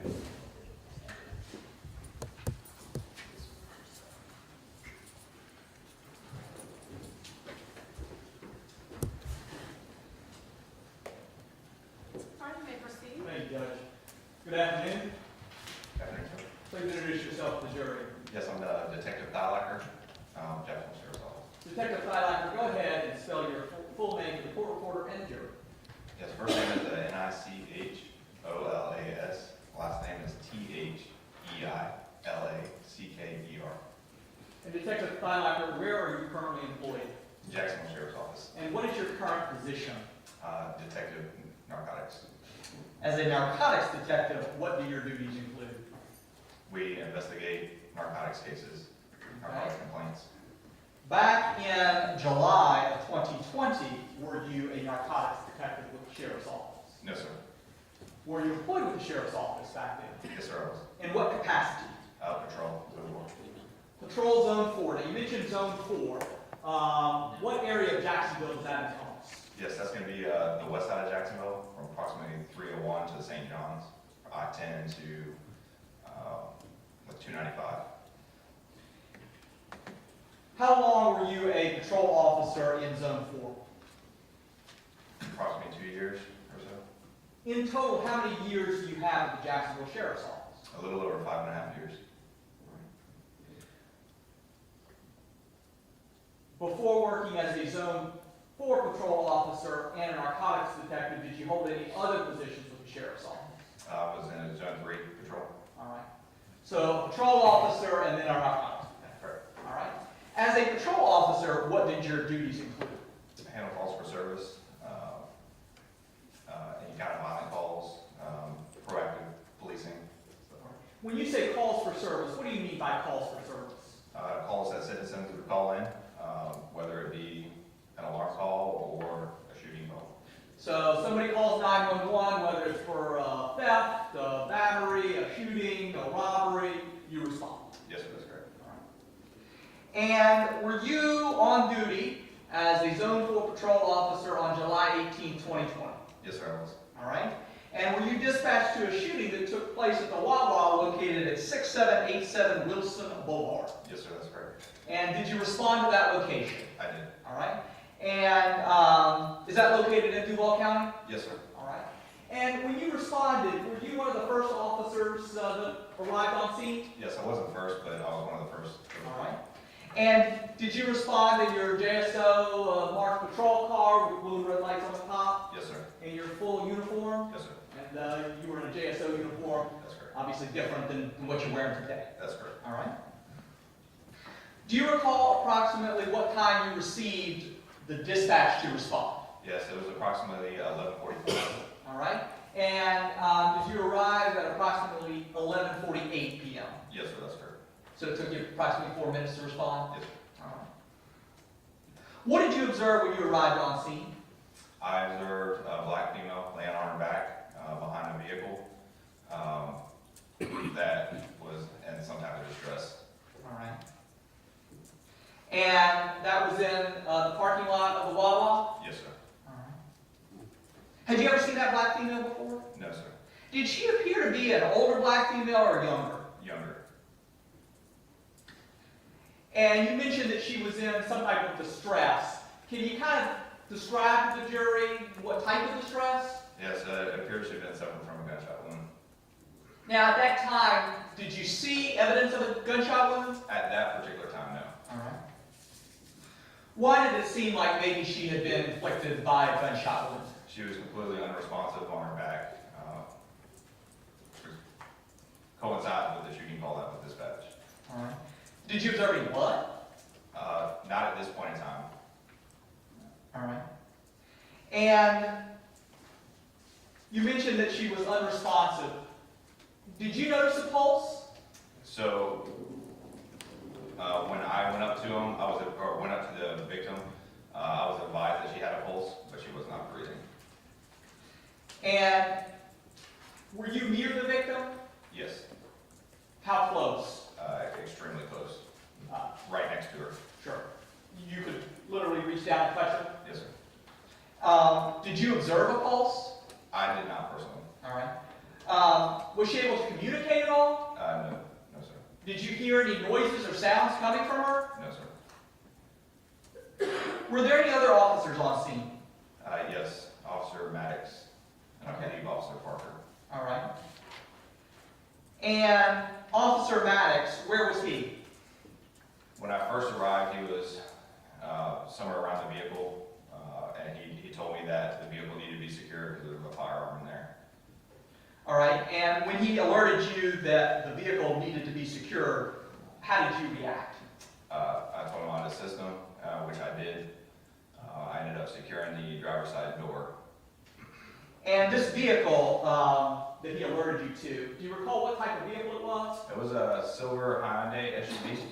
I don't remember the exact model.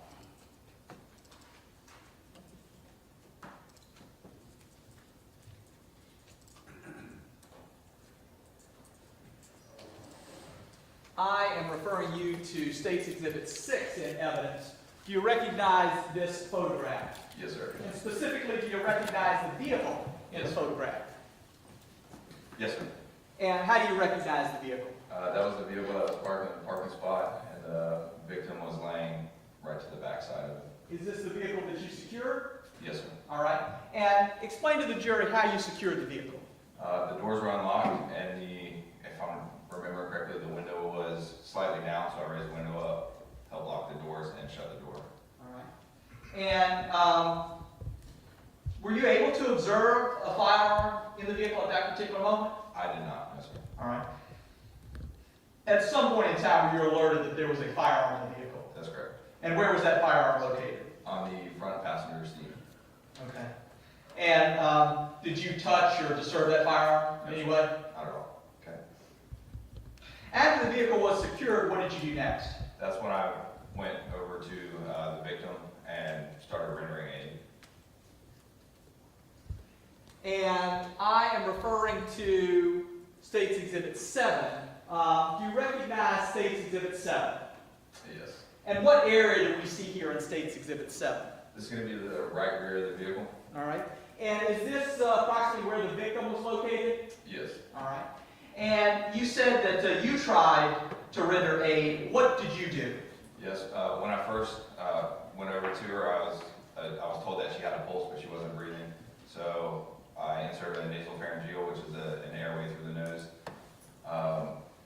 Shortly after that, I was advised that she did not have a pulse, so I retrieved my AED, my defibrillator out of the vehicle, and then I put the defibrillator on the victim. All right. And what is an AED? Do you know what it stands for? Automatic, it's basically an automatic defibrillator. I put you on the spot there. I'm Yeah. sorry. Yeah. Okay. Did you have a chance to engage the AED? Yes, I was able to turn it on, so I was able to successfully put it on her.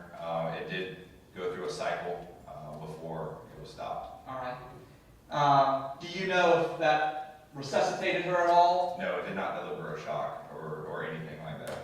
Okay. Why didn't it deliver a shock? Do you know? Yes, so there has to be some kind of pulse for it to shock. You know, I'm not a medical doctor, I've done some training, but there has to be something there for it to actually shock. And it advised to continue, the AED will give you instructions and it will tell you to continue CPR, and that's what it did in this case. All right. To your knowledge, at that point, it didn't seem like she had a pulse. That's correct.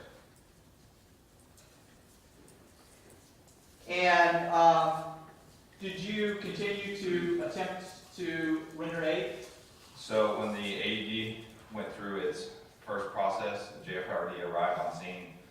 They waited for it to go through its basically first cycle to see if they could recognize a pulse or a shockable rhythm.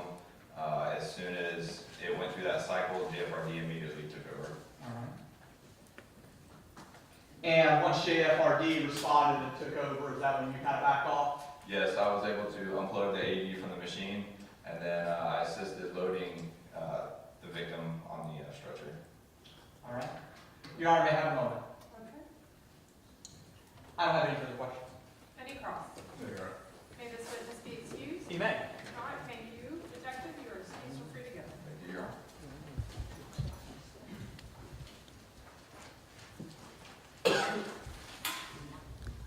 All right, you may call your next witness. Judge, at this time, state calls Officer William Parker. Need Officer Parker, please.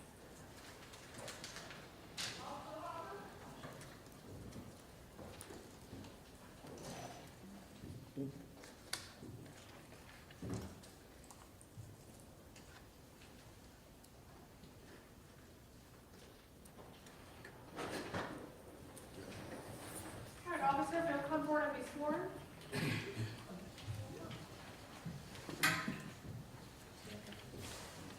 Please raise your right hand. Do you solemnly swear or affirm that the testimony you give should be the truth, the whole truth, and nothing but the truth, so help you God? I do.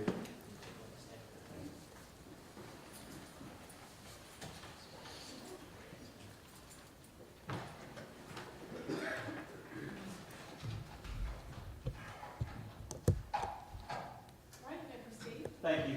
Please introduce yourself to the jury. My name is Officer William Parker with the Jacksonville Sheriff's Office. And Officer Parker, could you please spell your name for the court reporter and your...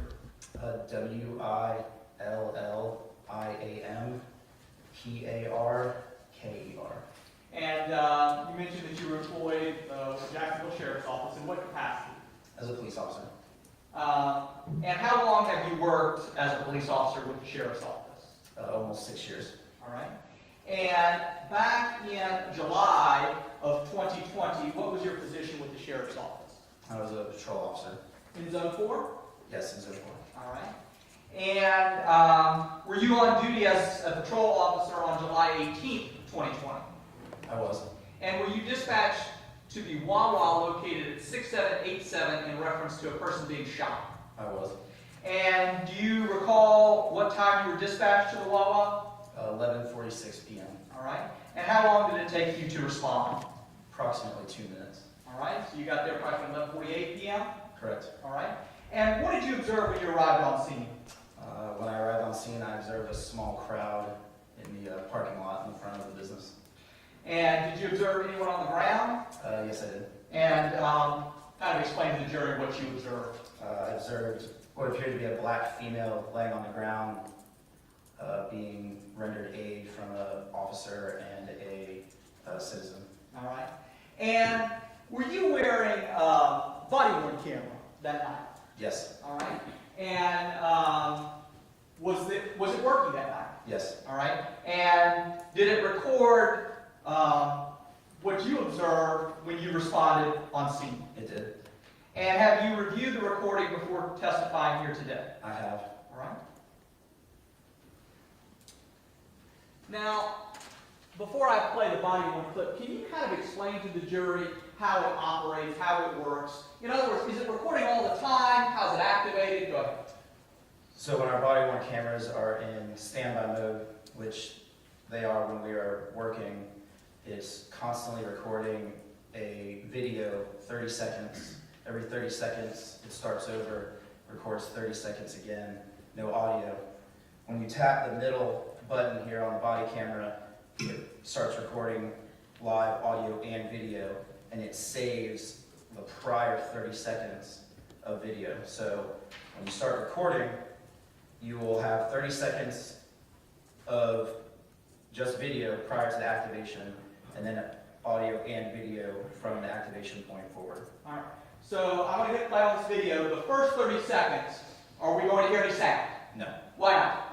it only records video. All right. So you tapped it, and then it goes 30 seconds back, but without sound. Correct. And then the moment that you hit tap, it starts recording, and that's when you hear the sound. Yes. All right.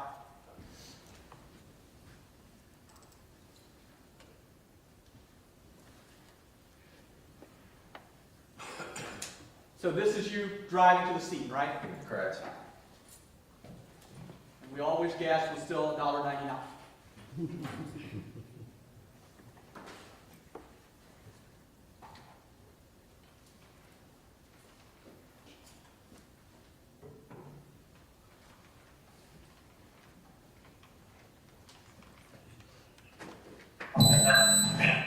Is that when you hit record on your body? Yes. All right, you hear that beep noise. Yes. All right. Now you go into a police car. What are you retrieving? I was grabbing a first aid bag. Okay.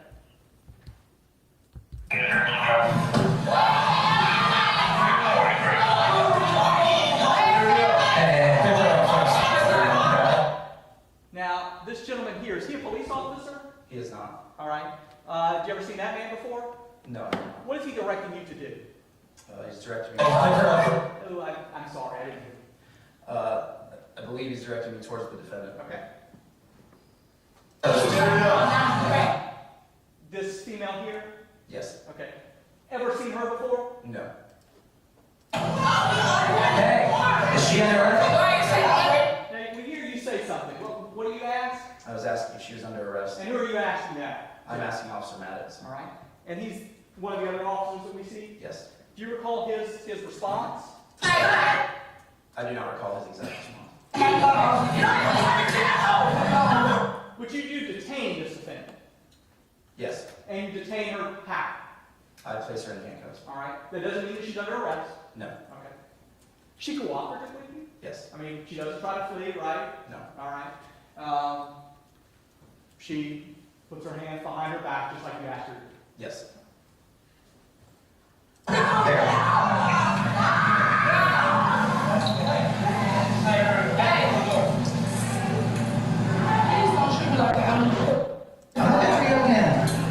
What did she ask you? To not treat her like an animal. Had you done anything aggressive, made any aggressive moves towards her at that moment? No, sir. Okay. Had you threatened her? No, sir. What did you ask her to do? Put her hands behind her back. I'm gonna treat you like an animal. You be cool with me? I'll be cool with you. Alright? Okay.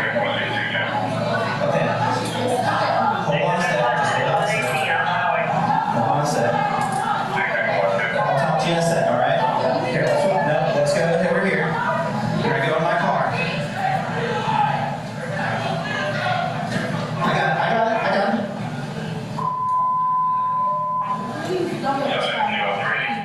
Now, she said something else. Can you make out what she said there? Yes. What did she say? Please don't let the child die.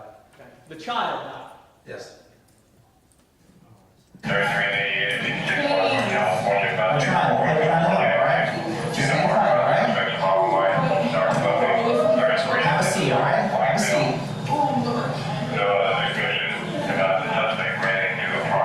Your feet okay? Are your feet clear? Now,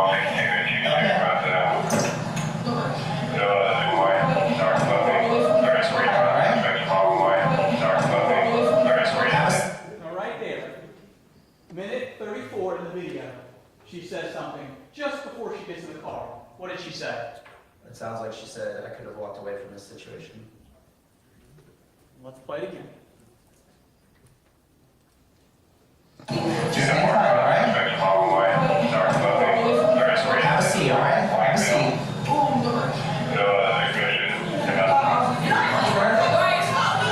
Hey!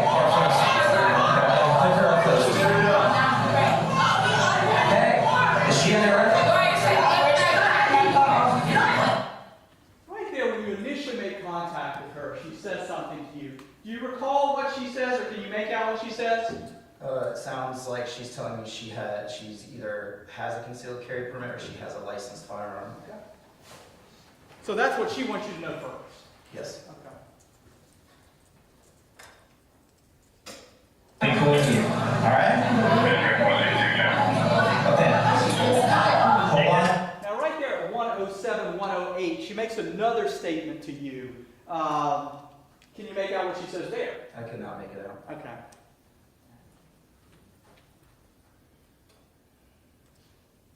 Okay. Hold on a second. Did you hear her? Sounds like she said they spit at me. Hold on a second.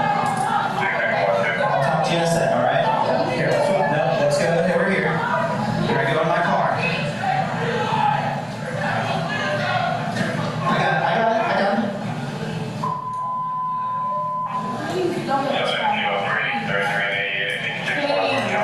I'm trying. We're trying to help, all right? Just hang tight, all right? Have a seat, all right? Have a seat.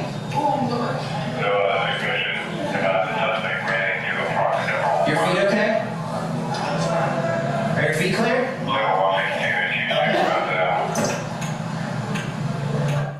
Now, we see here that you put her in the back of your patrol car. Correct. All right. And when she was in the back of your patrol car, was she able to alert you or get your attention? Yes. Okay. And why did she do that? She at one point got my attention, saying she needed medical attention. She couldn't breathe. Okay. I was having trouble breathing. All right. She was complaining about trouble breathing. She wasn't complaining that she was injured or anything like that. No. She hadn't been physically attacked, right? No. She didn't complain. There's cause speculation he wasn't there. Okay, I'll sustain. She didn't complain about being physically attacked. She did not. All right. She didn't complain that any parts of her body were hurt. Not that I recall. And you didn't observe any injuries to her or on her. I did not. Did paramedics respond? They did. And do you recall whether these were the same paramedics that were on scene treating the victim, or did they have to respond back? They had to respond back. All right. And what did the paramedics do? They advised me that she was medically treated. Don't say what they advised you of. What did they do? They told me. Well, that's still the same thing. Yep. What happened? Hold on. Objection is sustained. You can't tell us what someone outside of court has said. That is hearsay, but you can certainly tell the jury what you saw them do. I saw them conduct a medical evaluation of the defendant, and then they left the scene. They cleared the defendant. Yes. All right. They didn't transport her to the hospital. No. Okay. And at that point, she was placed back in the back of your patrol car. Yes. All right. And then you transported her down. Yes. All right. Your Honor, may I have a moment? Yes. I don't have any further questions. All right, is there any cross? Officer Parker, just briefly, you said that she had gotten your attention about breathing, about having trouble breathing, correct? Yes. Did she also get your attention a few other times? I don't recall any specific moments, but I went and checked on her a few times. Now, she also, when you saw in the video, the state had you ask what she had told you as far as, or what she said at that moment about, please don't let the girl die, correct? You heard her say that. Did she appear generally concerned about the victim in this case? She asked several times about the victim's status. Thank you. Anything else? All right, any redirect? No, Judge. May this witness be excused? Yes, Your Honor. All right, thank you, sir. You're excused from being here. Thank you, Mom.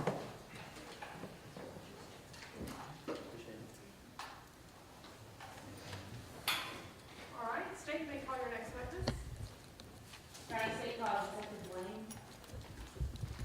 Detective Lane, please.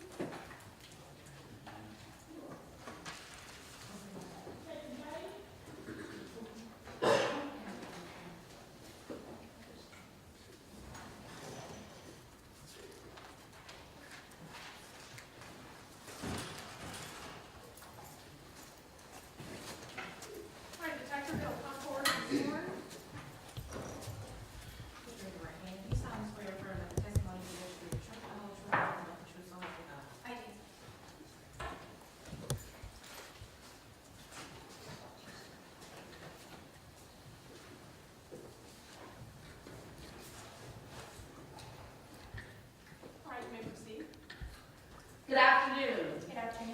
Can you please introduce yourself to the jury? Detective C.M. Lane, Lane, ID 73308, Jacksonville Sheriff's Office, Crime Scene Unit. Okay. And I think you said it, but you're employed with the Jacksonville Sheriff's Office? Yes, How long have you worked with the Jacksonville Sheriff's Office? since 2013. And what's your current position with the Sheriff's Office? Crime Scene Detective, And how long have you been a crime scene detective? 5 years. Prior to being a crime scene detective, did you hold any other positions within the Sheriff's Office? Yes, I was patrol officer, And how long were you a patrol officer? 6 years. Now, detective, what are your duties as a crime scene detective? I lead the evidence-based portion of an investigation for major crimes to include processing the crime scene and the identification, collection, processing, and preservation of all related evidence. And can you describe what training you received to become a crime scene detective? Basic forensics, photography, death investigations, evidence collection and processing, crime scene management as a basic detective, and as a major case detective, in more advanced training in death investigations, blood pattern analysis, trajectory, ballistics, shooting incident reconstruction. Okay. Now, you said as a major case detective. Are you a major case detective? Yes, I am. Okay. And can you describe what it means to be a major case detective? Major cases are more involved cases such as homicides or sexual assaults with aggravating circumstances, large scenes, multiple shootings. And were you a major case crime scene detective in July of 2020? Yes, I was. Okay. So generally, when you're on duty, how do you get assigned to a case as a crime scene detective? Major cases are typically assigned by rotation. Okay, so it's random. If you're on duty, you get assigned in a rotation to whatever is called out when you're on the rotation. Correct. Okay. And I want to direct your attention to the early morning hours of July 19th of 2020, so just after midnight on that day. Were you working as a crime scene detective on that morning? I was. And were you asked to respond to a homicide investigation that was located at the Wawa on Wilson Boulevard? Yes, I was. And is that location in Duval County? It is. About what time were you dispatched to assist in this investigation? I believe I received the call at approximately 0038 hours. So, I'm sorry? Just after midnight. Thank you. And when you were dispatched, where's the first place that you went? I went to Orange Park Medical Center at 2001 Kingsley Avenue in Orange Park. Okay. And why did you go to Orange Park Medical Center? That's where the victim was transported prior to my being assigned to the investigation. Okay. And what did you do at the hospital? I photographed the victim's injuries and took overall photographs of the victim as she was presented. Now, you mentioned that hospital was in Orange Park. Was that the nearest hospital to the incident location? I believe it was. Okay. And after you left the hospital, where'd you go? To the scene at the Wawa convenience store. Can you briefly describe the scene you encountered when you arrived at the Wawa? Yes, upon arrival, patrol had set a perimeter and secured it with patrol officers. And there was a vehicle and the parking lot had some miscellaneous, some personal effects and a vehicle right in front of the store, and also some areas of disturbance where there were spilled drinks and spilled snacks and things like that. So were you in fact able to find the area where the victim would have been located by rescue? I was, yes. Okay. Based on your training and experience, when you arrived, was the scene adequately secured by patrol officers and crime scene It team? was, yes. Now, as far as processing a scene, do you normally take overall photographs before collecting any physical evidence that you find present at the scene? Yes, prior to any investigative efforts, overall photographs are taken to document the scene as I find it. And when you do that, do you typically work in tandem or at the direction of homicide detectives? I conduct a concurrent but separate investigation, meaning that I will allow the evidence to dictate how I investigate the scene. However, I do work in tandem with homicide. So as they conduct their investigation, if items of investigative interest come to light, they will inform me to make sure that I collect, photograph, and document those items as well. When you find a piece of physical evidence at a scene, do you do anything to maintain the integrity of the item before collecting it? All pieces of evidence are photographed in the situation as they are found, and then they are marked, labeled, or identified in some way, photographed again. They're collected using proper PPE, and then I will either process them if necessary at the scene or package them and seal them to preserve them for further processing. All items or evidence are kept in my possession until such time as they're turned into the evidence facility. Now, when a scene consists of a motor vehicle within the scene, do you do anything to ensure the integrity of your processing of a motor vehicle that's found at a scene? If the vehicle is not processed at the scene, then it is sealed with tamper-evident evidence tape and marked with my identification, the case number, and the date, and it's sealed until it can be processed to preserve all of the evidence inside. You already published the photographs? Yes.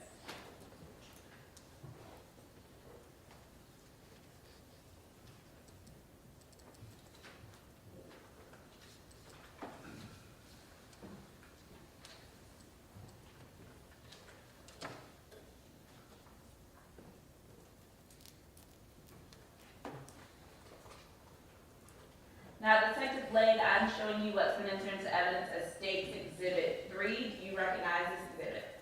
Yes, this is the location of the shooting, 6767 Wilson Boulevard. And is this one of the overall photographs that you would have taken? Yes. Okay, can you describe for us what we're seeing in this photograph? This is one angle of the story. It is showing the crime scene tape as an outer perimeter. And is that your crime scene van with right on the outside of the crime scene tape? It is a crime scene van. I can't tell from this angle if it's mine or not. Okay, and can you just draw a line so we can see where the crime scene tape is actually located right there? And is this on, it appears that this is kind of on the side of the Wawa? It is, yes. Okay, thank you.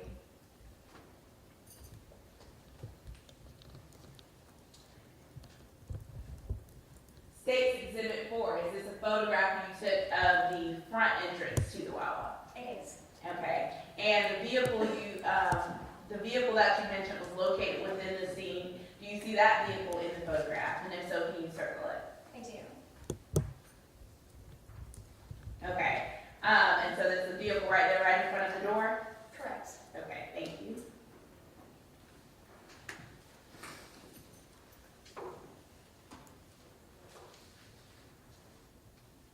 State's Exhibit 5, is this a close-up of the same door or a different door?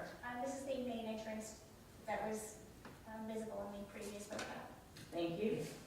And State's Exhibit 6, this is a different angle of that same vehicle with the door in the background? Correct. State's Exhibit 7, what do you see here in State's Exhibit 7? This is miscellaneous personal effects, and it looks like some AED pads that were found at the scene behind the vehicle. And what does AED pads typically indicate to you when you see them on the ground like that? Those are the receptor pads that are placed on the victim when the AED is used. Thank you. And State's Exhibit 8, is this a picture of that same vehicle kind of from the driver's side of that vehicle? Correct. Okay. And State's Exhibit 9, is this a shirt that you found on the ground with those other items? Correct. State's Exhibit 10, is this a back view of the vehicle you found within the scene? Yes. Okay. State's Exhibit 11, is this the passenger side of that same vehicle? It is. State's Exhibit 12, is this the front passenger side of that same vehicle? Yes. State's Exhibit 13, is this the front driver's side of that same vehicle? It is. And State's Exhibit 14, is this another angle of where the vehicle was parked in relation to the door in other vehicles?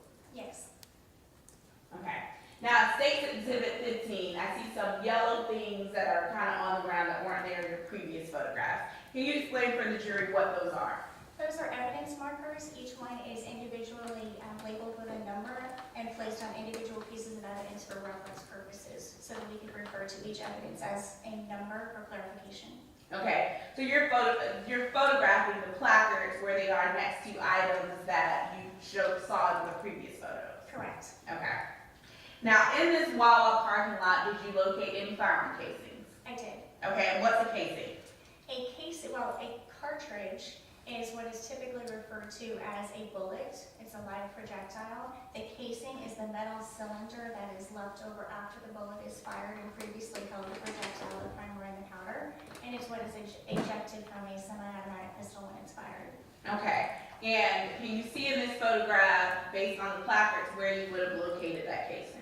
Yes, the 9mm casing was located behind the silver Tucson, and I labeled it evidence placard 1. And can you draw a circle on the screen where evidence placard 1 is? So it's at the bottom of the photograph that you're taking. Correct. Okay, thank you.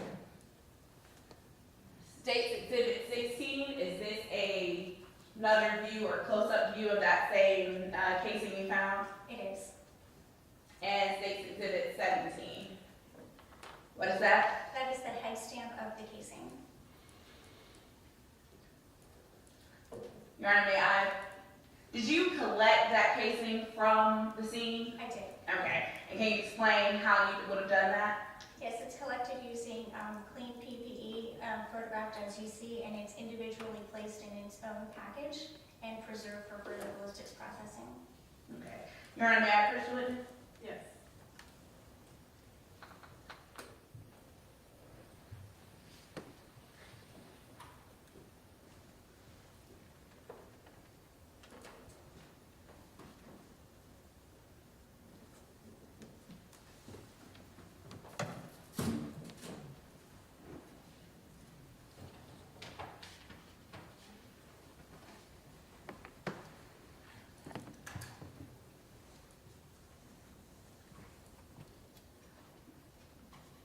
I'm showing you what's been entered into evidence of State's Exhibit 45 and the packaging for that item. Do you recognize this? I do.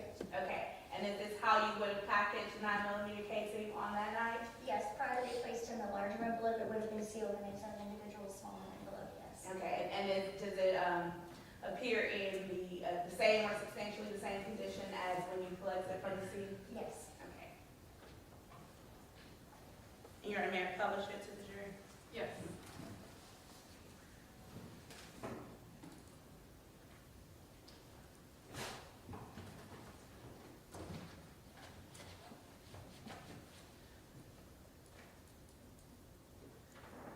Detective, that gray shirt that was on the ground that was left behind, did you also collect that from the scene? I did.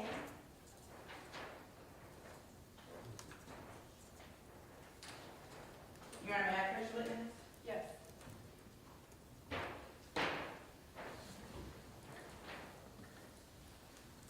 I'm approaching you with what's been entered into evidence as State's Exhibit 40. I'll show you the packaging for that.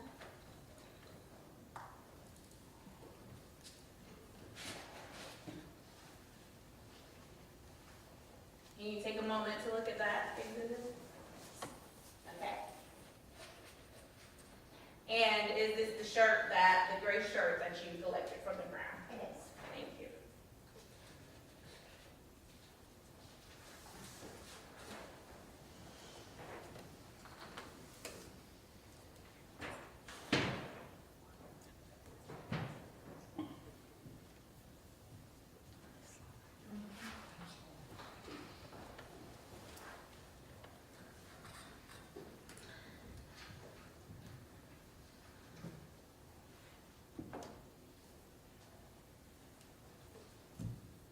Now, Detective Blaine, going back to that suspect vehicle that we see here in State's Exhibit 10, what type of vehicle was it? That is a 2019 Hyundai Tucson, silver in color.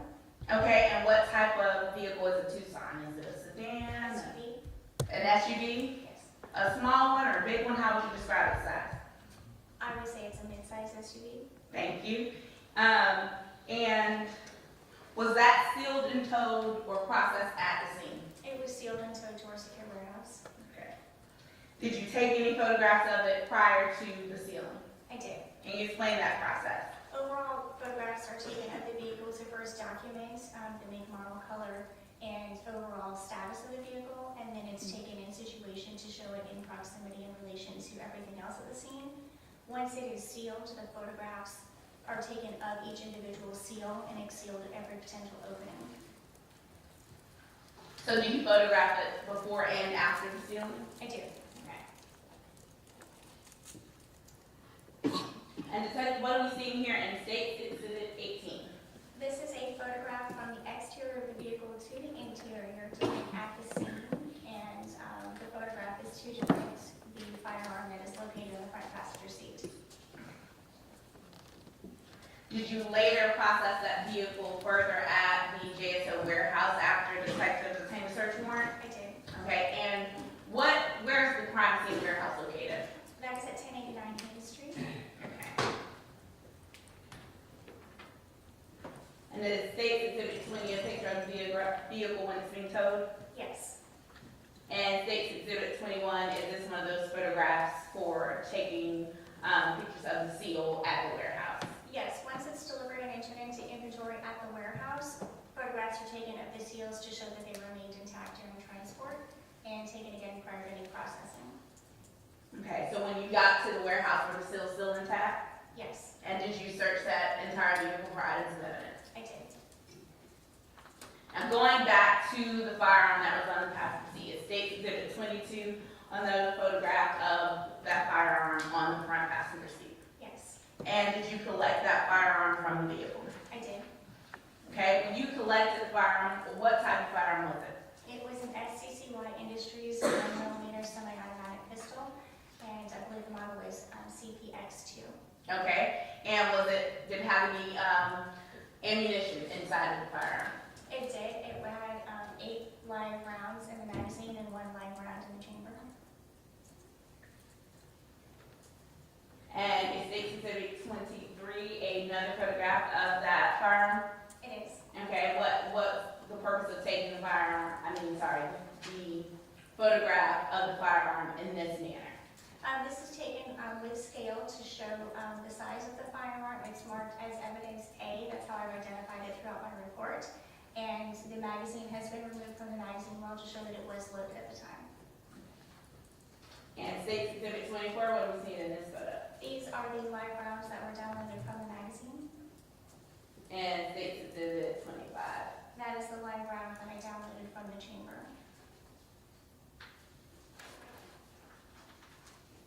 And you're on man approach witness? Yes.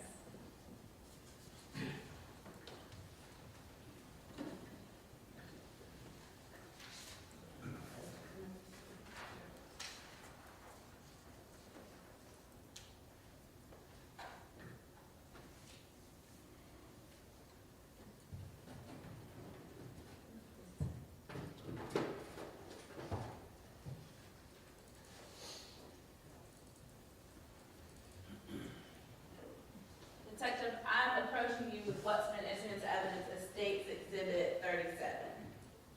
Do you recognize this exhibit? I do. And what do you recognize it to be? That is the 9mm previously discussed. Okay. Yes, that was the 9mm previously discussed, evidence A. Okay. And is it in the same, essentially the same condition as when you collected it? It is. Thank you.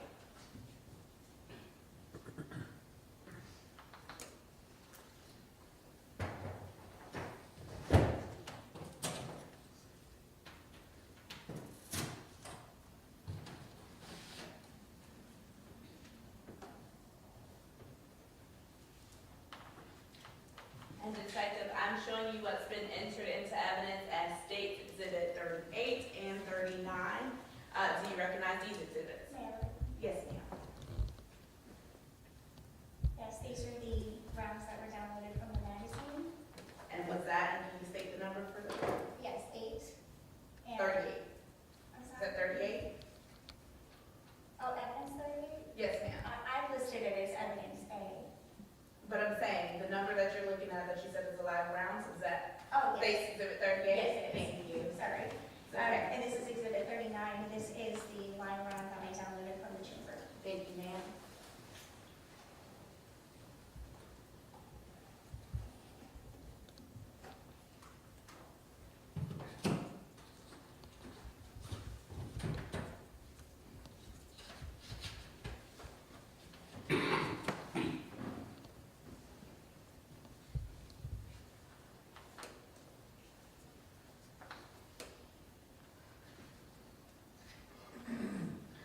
Detective, I'm showing you State Exhibit 26, which appears to show a purse on the passenger floorboard of that vehicle. Do you see that is State Exhibit 26? Yes, Okay, and did you collect that purse from the vehicle? I did. Okay. Did the purse contain any personal items of identification? It did. It had several identification cards in it, as well as some credit cards with listed names. Okay, and who did the purse appear to belong to? The identification, the photo identifications belonged to, if I could reference my report.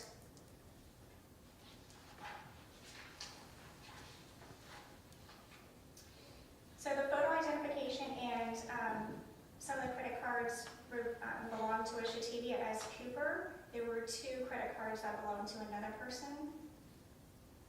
But most of the identification belonged to Shaetavia Cooper? Yes, that is correct. Okay. Did the purse contain a empty firearm holster? It did. Okay. And State Exhibit 28, is that another view of that same purse? It is. And State Exhibit 29, is that a view of the inside contents of the purse? Yes. State Exhibit 30, is that the same purse with a copy of that firearm holster next to it? Yes. Okay, and did you find that holster inside the purse? I did. Thank you.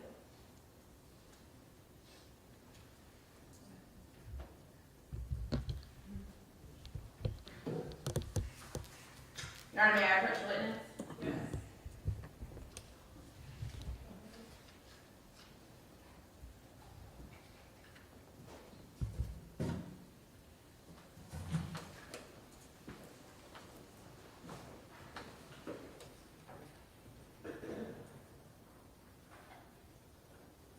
Detective Blaine, I'm showing you what's been entered into evidence as State Exhibit 43. Can you take a look at this exhibit? Yes, that was the first that I collected and listed as evidence B. Okay, thank you.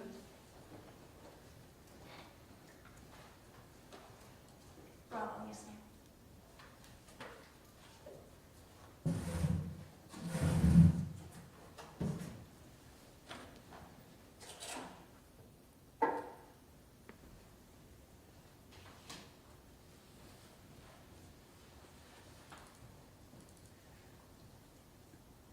And Detective States Exhibit 44, is that holster that you collected from that purse? Yes, ma'am, it is. Okay, thank you.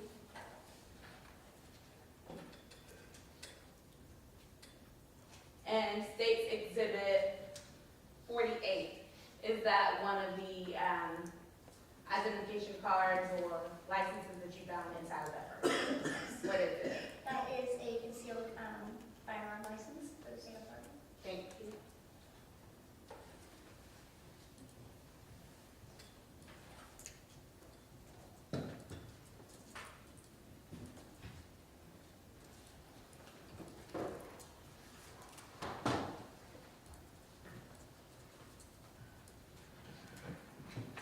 Now, Detective, when you collect those items of evidence, some of the packaging, the brown envelopes as I showed you, is that how you would package and seal the items? I'm sorry, can you repeat the last The one? brown envelopes I showed you, some of the brown envelopes I showed you, is that typically how you would package and seal the items? Yes. Okay, and then what do you do with them after you seal them? Once they've been sealed and packaged and no further processing by me is conducted, they're entered into the JSO property and evidence facility. Okay, all right, may I have a moment?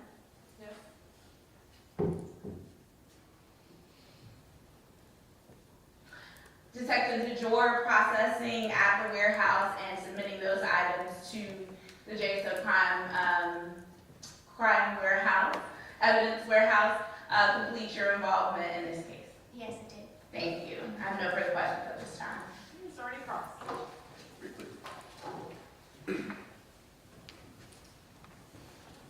Good afternoon, Detective. Good afternoon.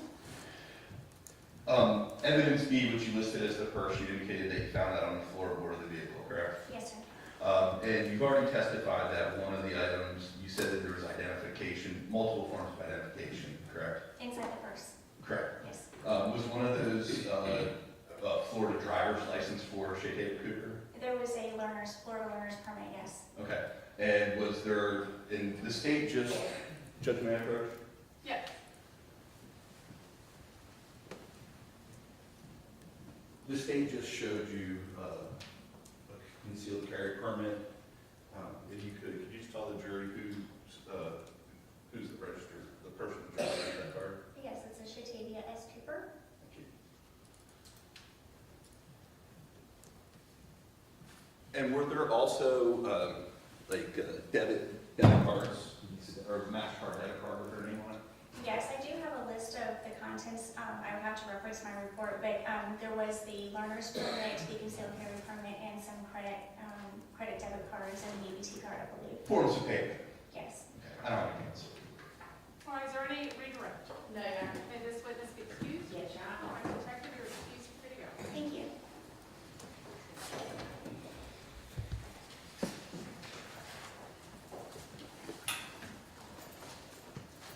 All right, state, may call your next witness. Judge, at this time, the state calls Christopher Rischel.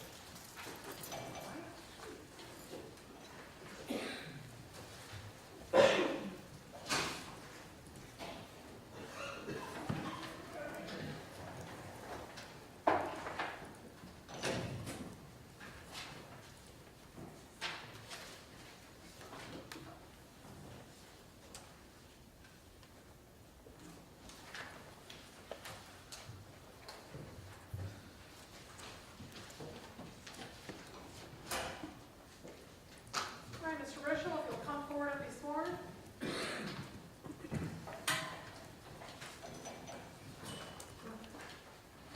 Right here. Sorry. Some balls in the way. Raise your right hand. Do you solemnly swear or affirm that the testimony you give will be the truth, the whole truth, and nothing but the truth, so help you God? I do.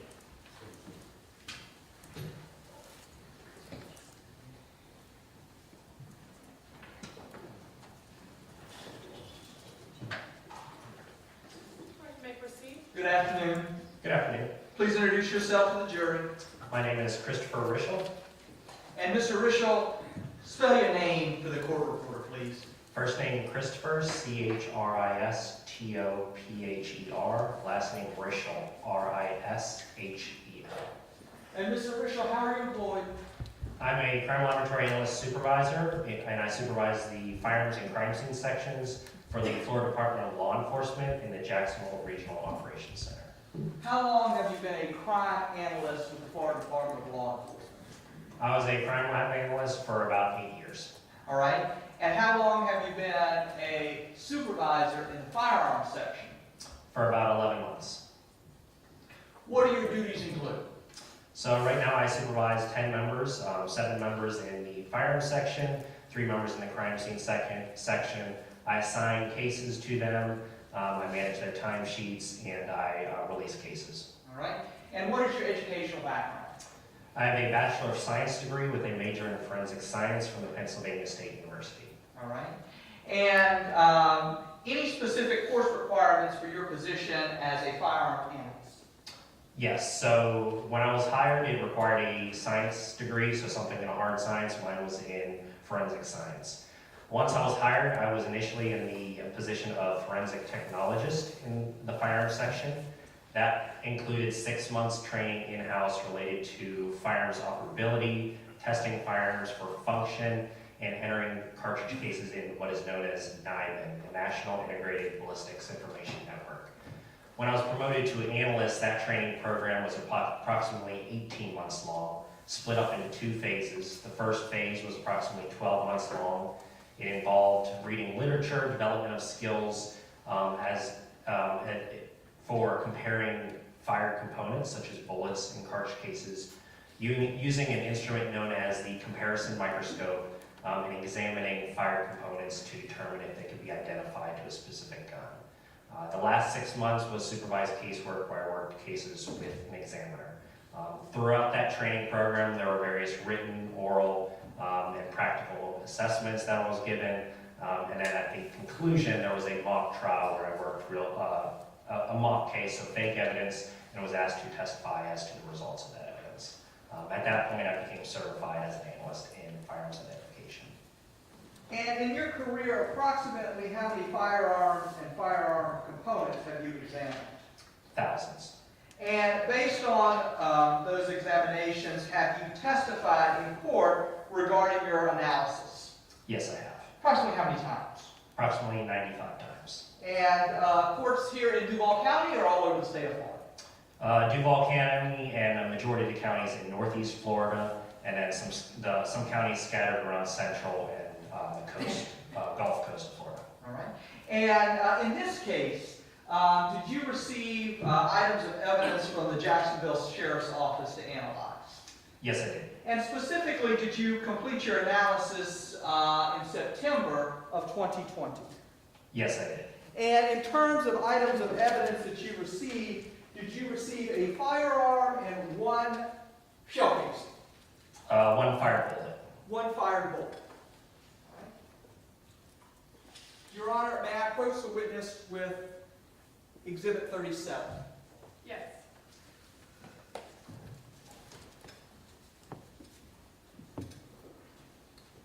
Do you recognize item 37? Yes, I do. How do you recognize item 37? My marks are on both the firearm, a tag, and the magazine. Those marks include the case number, the item number, and my initials. All right. And you also indicated that you received a fired bullet. That's correct.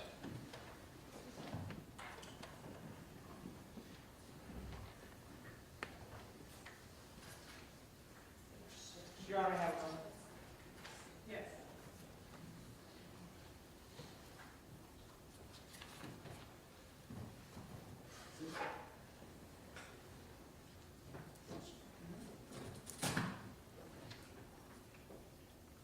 All right. And Your Honor, may I approach the witness with Exhibit 46? Yes. Do you recognize Exhibit 46?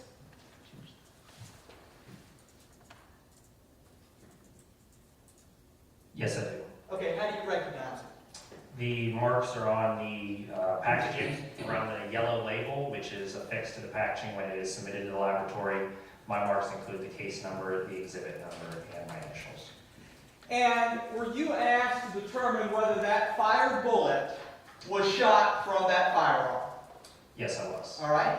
And explain to the jury how you performed that testing. So when I receive the firearm, I'll do a visual examination of the firearm. I'll record the make, the model, the caliber, the serial number, the overall condition of it, and whether or not the firearm has any safety mechanisms on it. I will do what is known as a bench test dry fire, so I will pull the trigger without ammunition to see if the fire mechanism releases. And then once I've deemed it safe to operate, I will inspect the barrel to ensure there's no obstructions, and then I will use laboratory ammunition to test fire the firearm. And in this case, it came with a submitted magazine, so I'd load the test fires into the magazine, go into our firing range, and test fire the firearm into a water recovery tank. That recovery tank will recover the fired bullets when it's expelled from the barrel. The cartridge case will eject onto the floor, and I collect those and take them back to my microscope. At that point, I basically look at the cartridge cases to each other and the bullets to each other. I'm looking to see if there are microscopic marks that were due to firing that reproduce on consecutive test fires. Those types of marks, known as individual characteristics, can be used for possibly identifying an evidence item back to the gun. The evidence bullet, when I received that, I did a visual examination of that. I examined it under a microscope. I took the diameter of it in an attempt to determine the caliber of the bullet for the purpose of identifying the caliber of the fire that fired it. I also took a weight, so I put it on a balance to determine the remaining weight. I took photographs, and at that point I did a inspection onto the rifling characteristics. So when firearm barrels are manufactured, there's lands and grooves that are cut into the barrel. And that's so that when the bullet is fired, it will generate a spin to improve accuracy and trajectory once it leaves the barrel. When that bullet is in contact with the barrel, the rifling leaves striations, scratches on the side of the bullet itself. And those scratches can reproduce on consecutively fired bullets, something that you can use to identify something back to the gun. So what I was doing was recording the number of lands and grooves cut into the barrel of the firearm that fired it, and then I could measure the width of those lands and grooves using a micrometer on my microscope. So that was in order to determine the class characteristics or the type of firearm used to fire it. After examination, I determined that the bullet and the firearm contain the same type of characteristics. So in that case, I would compare the item bullet to the test fires that I generated with the firearm. And when you say you compared them, how did you compare them? So I use what is known as a comparison microscope. It has a set of binocular viewing eyepieces, and it has two separate microscopes that are connected to what is known as an optical bridge. Basically, two microscopes looking at two different items, and I can view them at the same time. I can adjust the magnification on both stages, and what I'm looking for are those scratches, those striations, and see if there's anything lining up using the comparison microscope. All right. And using the comparison microscope, what was your conclusion as to whether that fired bullet was fired from the firearm? Yes, so between the tests, I saw reproducing marks, so something could be identified to it. I compared the evidence bullet back to the test fires, and there was a lot of correspondence, so it allowed me to identify the bullet as having been fired from the firearm. So what was your conclusion? I identified the gun as firing that bullet. All right. Your Honor, may I retrieve evidence?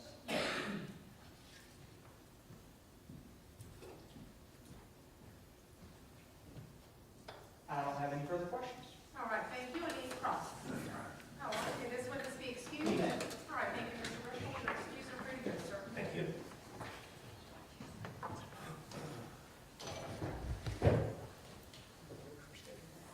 Judge, can we approach the schedule? Okay, you don't need to call the court tonight. Let me see counsel at sidebar.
Judge, at this time, the state calls Dr. Robert Falsgraf. Hi, Dr. Falsgraf, please.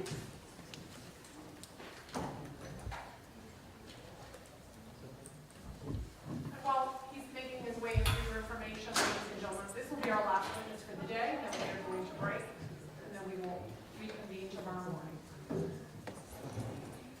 That's why I'm not giving you a break right now.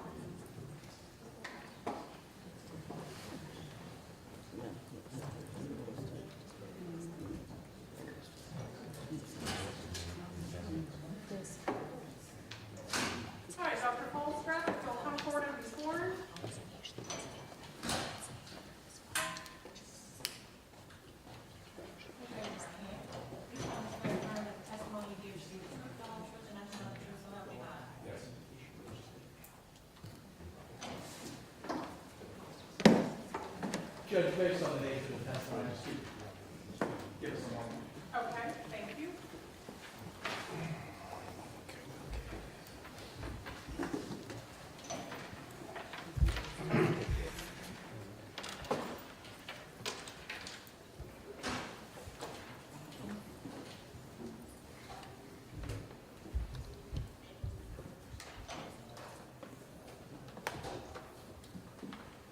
All right, you may proceed. Thank you, Judge. Please introduce yourself to the jury. My name is Dr. Robert Falsgraf. And Dr. Falsgraf, do you mind spelling your name for the court reporter and the jury? Yes, it's spelled P-F-A-L-C-G-R-A-F. And what is your occupation? I am a medical examiner. My actual title is Deputy Chief Medical Examiner for District 4, which is here in Jacksonville. How long have you been Deputy Chief Medical Examiner in the District 4 office? When I first came here 5 years ago, there was no such title, and they created the title. I was an associate medical examiner then in roughly October of 2020. I became Deputy Chief Medical Examiner. In total, how long have you been with the medical examiner's office here? This March I'll be here for 6 years. And when and where did you receive your medical degree? I received my medical degree at the Ohio State University School of Medicine in Columbus, Ohio. Have you worked in any other locations as, I think it's referred to as an associate medical examiner? Yes, in Florida we have medical examiners. In other states they're called medical examiners in coroners. So I've been either in a coroner's office or a medical examiner's office since 1989. So I started in Cincinnati, Ohio, which is the Hamilton County Coroner's Office. I then went to Tampa, Florida, which is the District 13 medical examiner's office. I went back to Cincinnati to be the director of forensic pathology. Came back to be deputy chief medical examiner of Fort Myers, Florida, which is District 21, and then I moved here to Jacksonville in 2017 to be a medical examiner here. Please tell the jury about some of the training you've received to perform your duties as a medical examiner. Besides medical school, after that I did a residency in general pathology at the University of Cincinnati Medical Center. And then after that I did a year specialty training in forensic pathology at the Office of the Medical Examiner in Albuquerque, New Mexico. Back in July of 2020, were you employed as an associate medical examiner here in the District 4 office? Yes. All right. And what did your duties include? My duties generally was to investigate or certify deaths that occur in our district that either occur from violence or that are sudden and unexpected. And when you say certified deaths, how do you go about doing that? Well, most of the cases, the person gets an autopsy, and we see what findings we get, and that helps us determine the cause of death. And also, we also certify the manner of death. But not 100% get autopsies. There are some cases that are straightforward and are just natural deaths that just need a doctor to sign. Sure. What is an autopsy, and kind of briefly describe how it was performed? Autopsy is I think it's Greek, but I'm not sure of the origin, but it means to see for oneself. And an autopsy, what that does is we examine the external aspect of the body and then the internal organs. We may also do microscopic exam or toxicology as part of our investigation.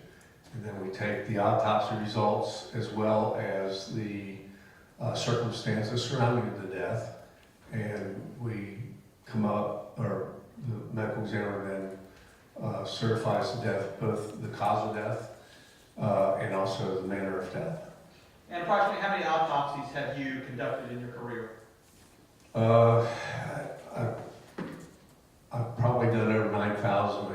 I stopped counting at one point. I know here in Jacksonville I've done over 1,800. And have you testified in court to your findings with regard to those autopsies? Yes. Approximately how many times? Well, if you start in 1989 and go probably 5 to 10 times per year, times about 34 years, you come up with a number that's probably in the hundreds. Okay. Turning your attention to July 20th of 2020, did you have the opportunity to conduct an autopsy on a Tenerea McClendon? Yes. All right. And, Your Honor, at this time, could you read the stipulation? All right, ladies and gentlemen, when the parties agree that certain facts are true, that is called a stipulation of fact. You must accept stipulated facts as having been proven. However, the significance of these facts, as with all facts, is for you to decide. In this case, the stipulated fact that you must accept as true is as follows. The body examined on July 20, 2020 by Dr. Robert Falsgraf, bearing the medical examiner's case number of 20-02009, is that of Tenerea McClendon. Thank you. Go ahead. And Doctor, I'm directing your attention to your screen there. Do you see State's Exhibit 31? Yes. And is each person that the medical examiner office receives, that they assign a number? Yes. And Ms. McClendon's number was 20-02009? Yes. Is that what we see here? Yes. All right. And did you conduct an autopsy of Ms. McClendon? Yes. Now, you mentioned that I guess some cases just need a doctor to sign off on it. Others require autopsies. Why did this one require an autopsy? Well, this required an autopsy only because of the circumstances in that it was considered by law enforcement and others that this is likely to be a homicide, and for legal purposes and by statute, we're sort of required to do one unless there's extenuating circumstances. All right, to determine the cause of death and the manner of death, etc. Yes. All right. And did you document your autopsy findings in this particular case? Yes. All right. And tell the jury kind of what you do before you begin the autopsy. Well, before we begin the autopsy, especially on cases like this, we take evidence such as hair samples, fingernail samples that are turned over to law enforcement. We x-ray the body to see if there's any metallic foreign objects that we can see, help us find those, such as bullets. And then we also, do a description of the external aspect of the body, including injuries. All right. And let's talk about maybe the external examination. First off, was Ms. McClendon weighed and measured? Yes. All right. And what was her height measurement?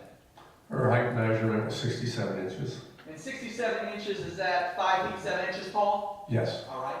And then her weight was, how much she weighed? 257 pounds. Okay. And you mentioned external examination. I mean, did you see any external injuries on her? Yes. And where were those located?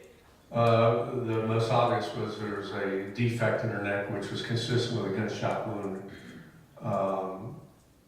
entrance wound, and then she had some scrapes in other parts of the body. I know one was on her, I think it's the right, I have to refer to it. She had a left ankle, she had some small scrapes, and she also had a small scrape on her left buttock and on her abdomen.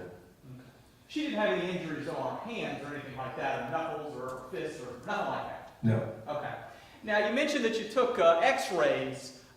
Is that what we see here in State's Exhibit 36? Yes. Okay. And that was prior to conducting the autopsy? Yes. And what do we see here that's relevant? There's a metallic, or what we call radiodens. It's shaped like a bullet that's in her, in this view of what we call AP, meaning, I don't know how deep it is, but at least I can see, I don't know if I can draw on it, but the object I'm speaking about is, I circled, and this is her backbone. So it's this is the right side, and this is the left. so that it appears that this bullet is to the right of the midline somewhere in the right side of the chest. Okay. And I'm just showing this x-ray. Her entire body was x-rayed? Yes. And did you observe any other metallic objects or anything that would appear like a bullet in her body besides this one? No. All right. And then, did you in fact conduct the autopsy? Yes. All right. And what do we see here in State's Exhibit 32? That's the gunshot wound of entrance. Okay. And when you say the gunshot wound of entrance, how do you know, how can you tell that this is an entrance wound? Well, the easiest way to tell is there's a bullet inside and there's no exit wound. This is the only wound. But entrance wounds generally are round and they look like you took a cookie cutter, like if you put a cookie cutter in dough and then punched out a hole. That's a typical appearance of an entrance wound. The other thing that makes it look sort of like an entrance wound is at the 12 o'clock position of the ground circle, there's a squared off abrasion, and that's the bullet rubbing up against the skin as it's going in. All right. And I think you said it, but was there an exit wound? No. No. So it remained in Mr. McClendon's body? Yes. All right. And did you, as part of the autopsy, go in and recover that bullet? Yes. In doing so, could you determine the path of the bullet? Yes. And can you explain to the jury or kind of describe the path that the bullet took? Well, the main thing is it went, once it got inside her neck, it went through her airway, which I need to refresh my memory. It goes through her trachea and her cricoid cartilage. The cricoid cartilage is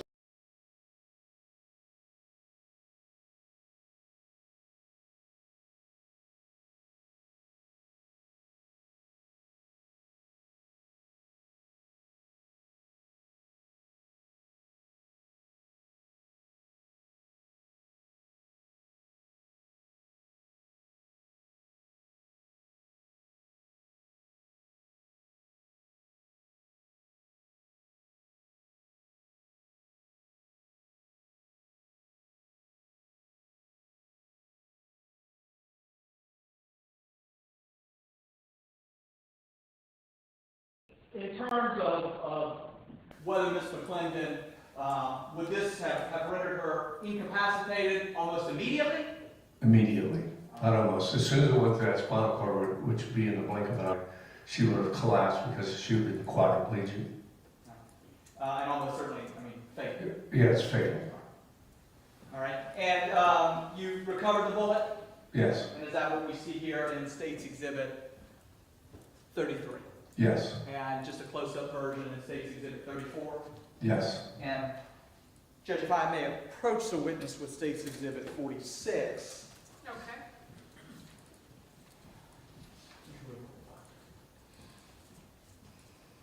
This is the same bullet that you recovered? Yes.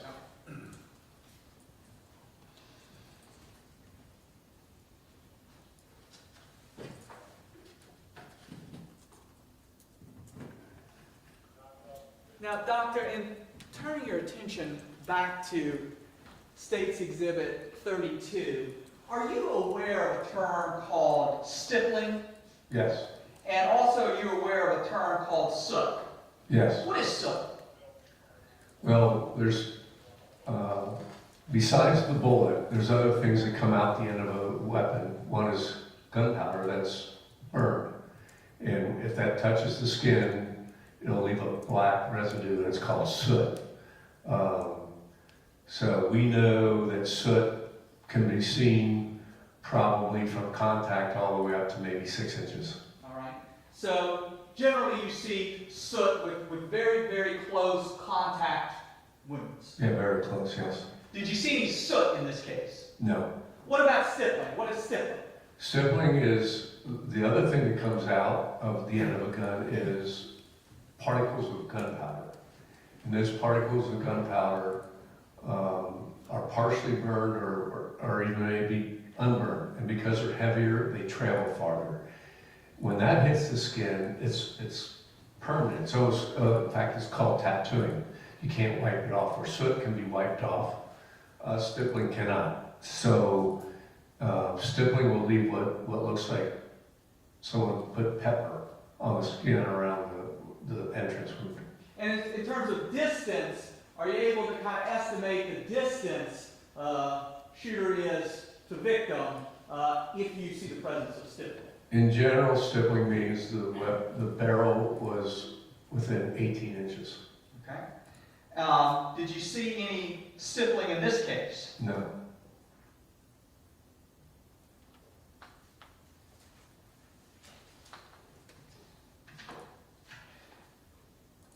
As part of your job to render, is it part of your job to render an opinion as to the cause and manner of death? Yes. Please explain the difference between the cause and manner of death. The cause of death is the underlying injury or disease, but in this case, injury that starts the process that leads to death. Sometimes it takes seconds, sometimes minutes, and sometimes hours or days, but it's the event that starts it. The manner of death is we get a choice of 5 things that we can put on death certificate, or 4 things, and it's natural, accident, suicide, and homicide. So that's the manner of death.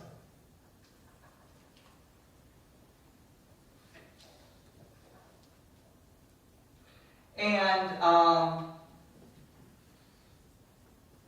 what is based on the autopsy, what is your opinion concerning the cause of death? The cause of death is gunshot wound of neck with perforation of cervical spinal cord. And what is your opinion regarding the manner of death? Homicide. And I understand that is the term that you put on it. There's choices, right? Yes. Natural, accidental, suicide, and homicide? Yes. All right. And just because you term it a homicide doesn't mean that it's necessarily... There are other types of homicides. I mean, it can be an excusable homicide. In our world, homicide is a medical definition. Just a medical definition? Yes. All right. Anything? I don't have anything further. Thank you. All right, thank you. Is there any cross? Yes, Judge. All right.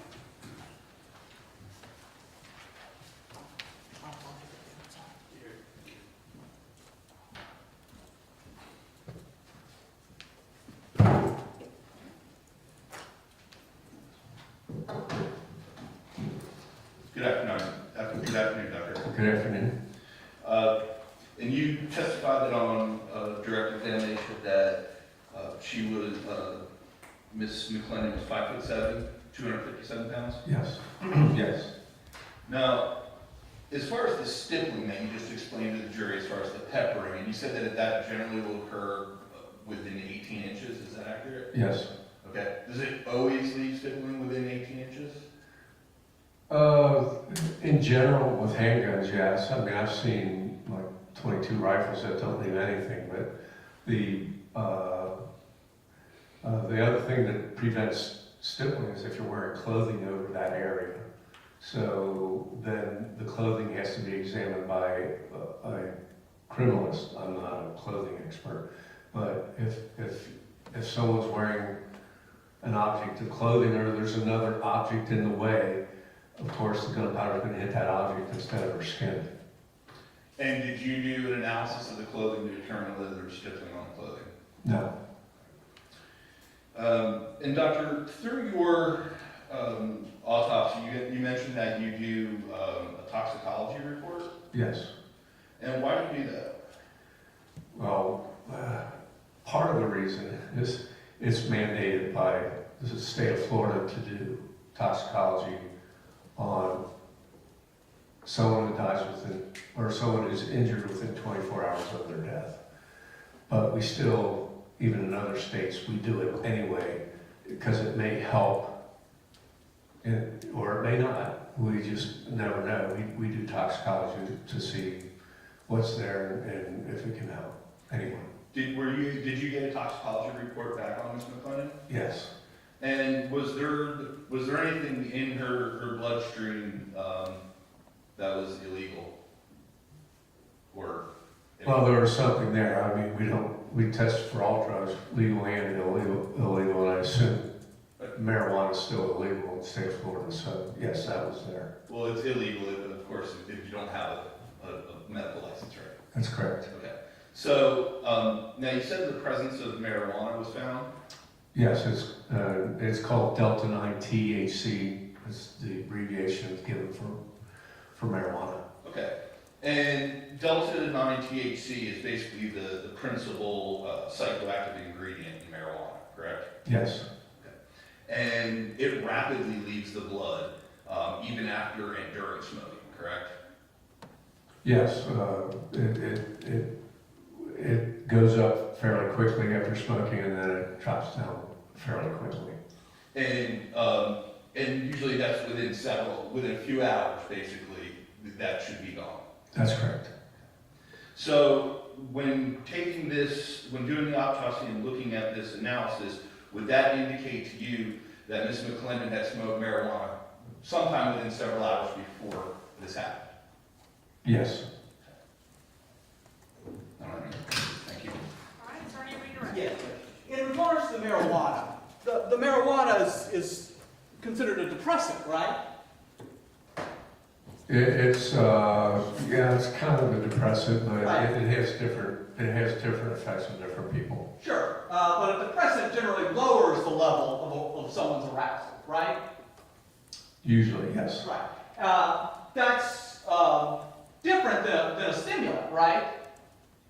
Which kind of produces exhilaration, right? Yes, stimulant will make you more, aroused or more And conscious. example of a stimulant would be like LSD or methamphetamine, right? I don't know about LSD, we don't see that anymore, but methamphetamine, yes. Okay. No methamphetamine in our system. No. Okay.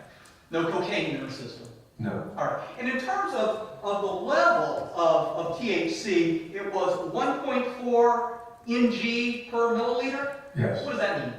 NG stands for nanograms. It's the units that lab uses. Nanograms, NG is nanograms, and then it's per milliliter. ML is milliliter. Okay. And then, this is a toxicology report. So peak levels in serum for 1.7% to 3.55% THC marijuana cigarettes, 50 to 270 nanograms per milliliter at 6 to 9 minutes. What does that mean? That means whenever you smoke stuff, it as opposed to swallowing it into your stomach, it absorbs very rapidly right into your blood. So it goes up pretty quick when you're smoking it. Okay, and then decreasing to less than 5 ng per milliliter by 2 hours. Yes. So, what does that mean in terms of how much is in their system and what effect it would be having on someone? Well, all I know is this level is in the range that is compatible. It's consistent with having smoked it several hours before, and it has fallen since then. Significant fall. Yes. So because decreasing to less than 5 ng milliliters by 2 hours, right? Yes. And her level was 1.4. Yes. Okay. All right. Anything else? No. I don't have Judge, I need a brief recross based on this. Okay, limited to redirect.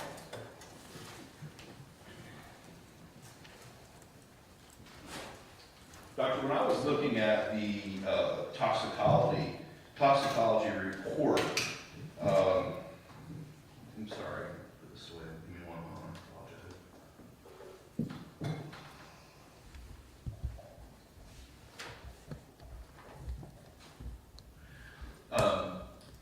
It says that marijuana is the DEA Schedule 1 hallucinogen Pharmacologically, it has depressant and reality distorting effects. testifying. I'm asking him a question. Okay, hold on, what are you reading from? From the toxicology report. His report? Yes, the one in this case. It is not his report. Okay. Well then, It's you can't read from a document not in evidence, I can tell you that, but you can ask the witness questions if he knows about this matter. Doctor, wouldn't it be true that marijuana is a DEA Schedule 1 drug? Yes, Isn't it true that it's a hallucinogen? it can be, And isn't it true? Oh, sorry, go ahead. it can cause psychosis. And isn't it also true that it can have reality distorting effects? That I don't know about, I assume it does just because of other cases I've seen.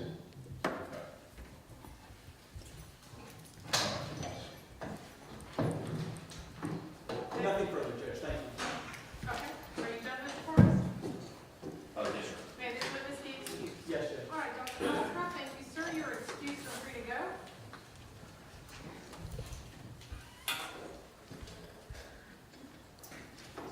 All right, then, ladies and gentlemen, as promised, we are going to recess for the day.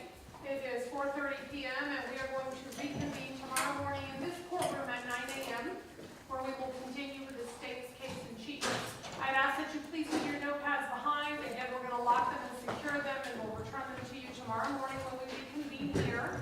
And again, I must remind you that you are not to talk about this case among yourselves or with anyone else, or allow anyone to say anything to you or in your presence about this case, especially as you're exiting here today. Please do not engage anyone in conversation. Should there be any attorneys outside, any witnesses outside, or family members for either of the parties outside. In addition, you're not to do any research or look up any matters about this case, and that includes reading the newspaper, watching television, or using your phone or internet or electronic device to find out anything about the people and places and issues involved in this case. That's because this case must be tried by you only upon the evidence presented in this courtroom, in your collective presence, and in the presence of the defendant, the attorneys of this court. So with those instructions, I will recess you for the evening, and I'll see you back here at 9 a.m. tomorrow morning. Thank you so much.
had to leave because just how emotional this room was getting. And the mother of Tenerea McClendon, Tenerea McClendon, when she was called to be a witness, she wasn't ready. She says, this is just how hard the trial is for her. Am I able to say that even if she's a witness? Yeah. She did say that. It was hard for her. Yeah, she said, her family said, Oh, I thought that was Nick. I was going to crack up. her family said that she wasn't ready to relive the entire incident. So I'll just say, and Tenerea McClendon's mother wasn't ready for her turn on the witness stand because she didn't want to relive the moment. Boom.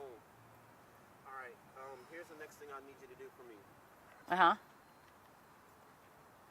Call me in, merge me into the call. Her daughter died. Okay, got it.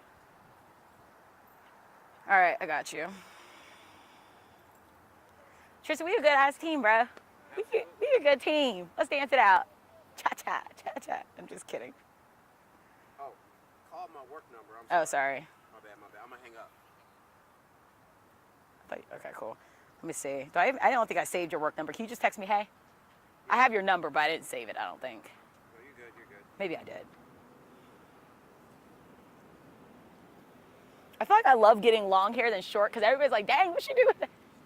Oh, test, 3, 2, 1. Can you hear me? I'm live here at Duval County Courthouse. Brianna Ray Turner, can you hear me? Test. Cool.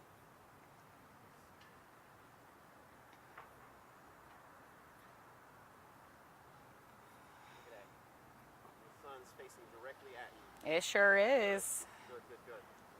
I can't wait till it, like, drops.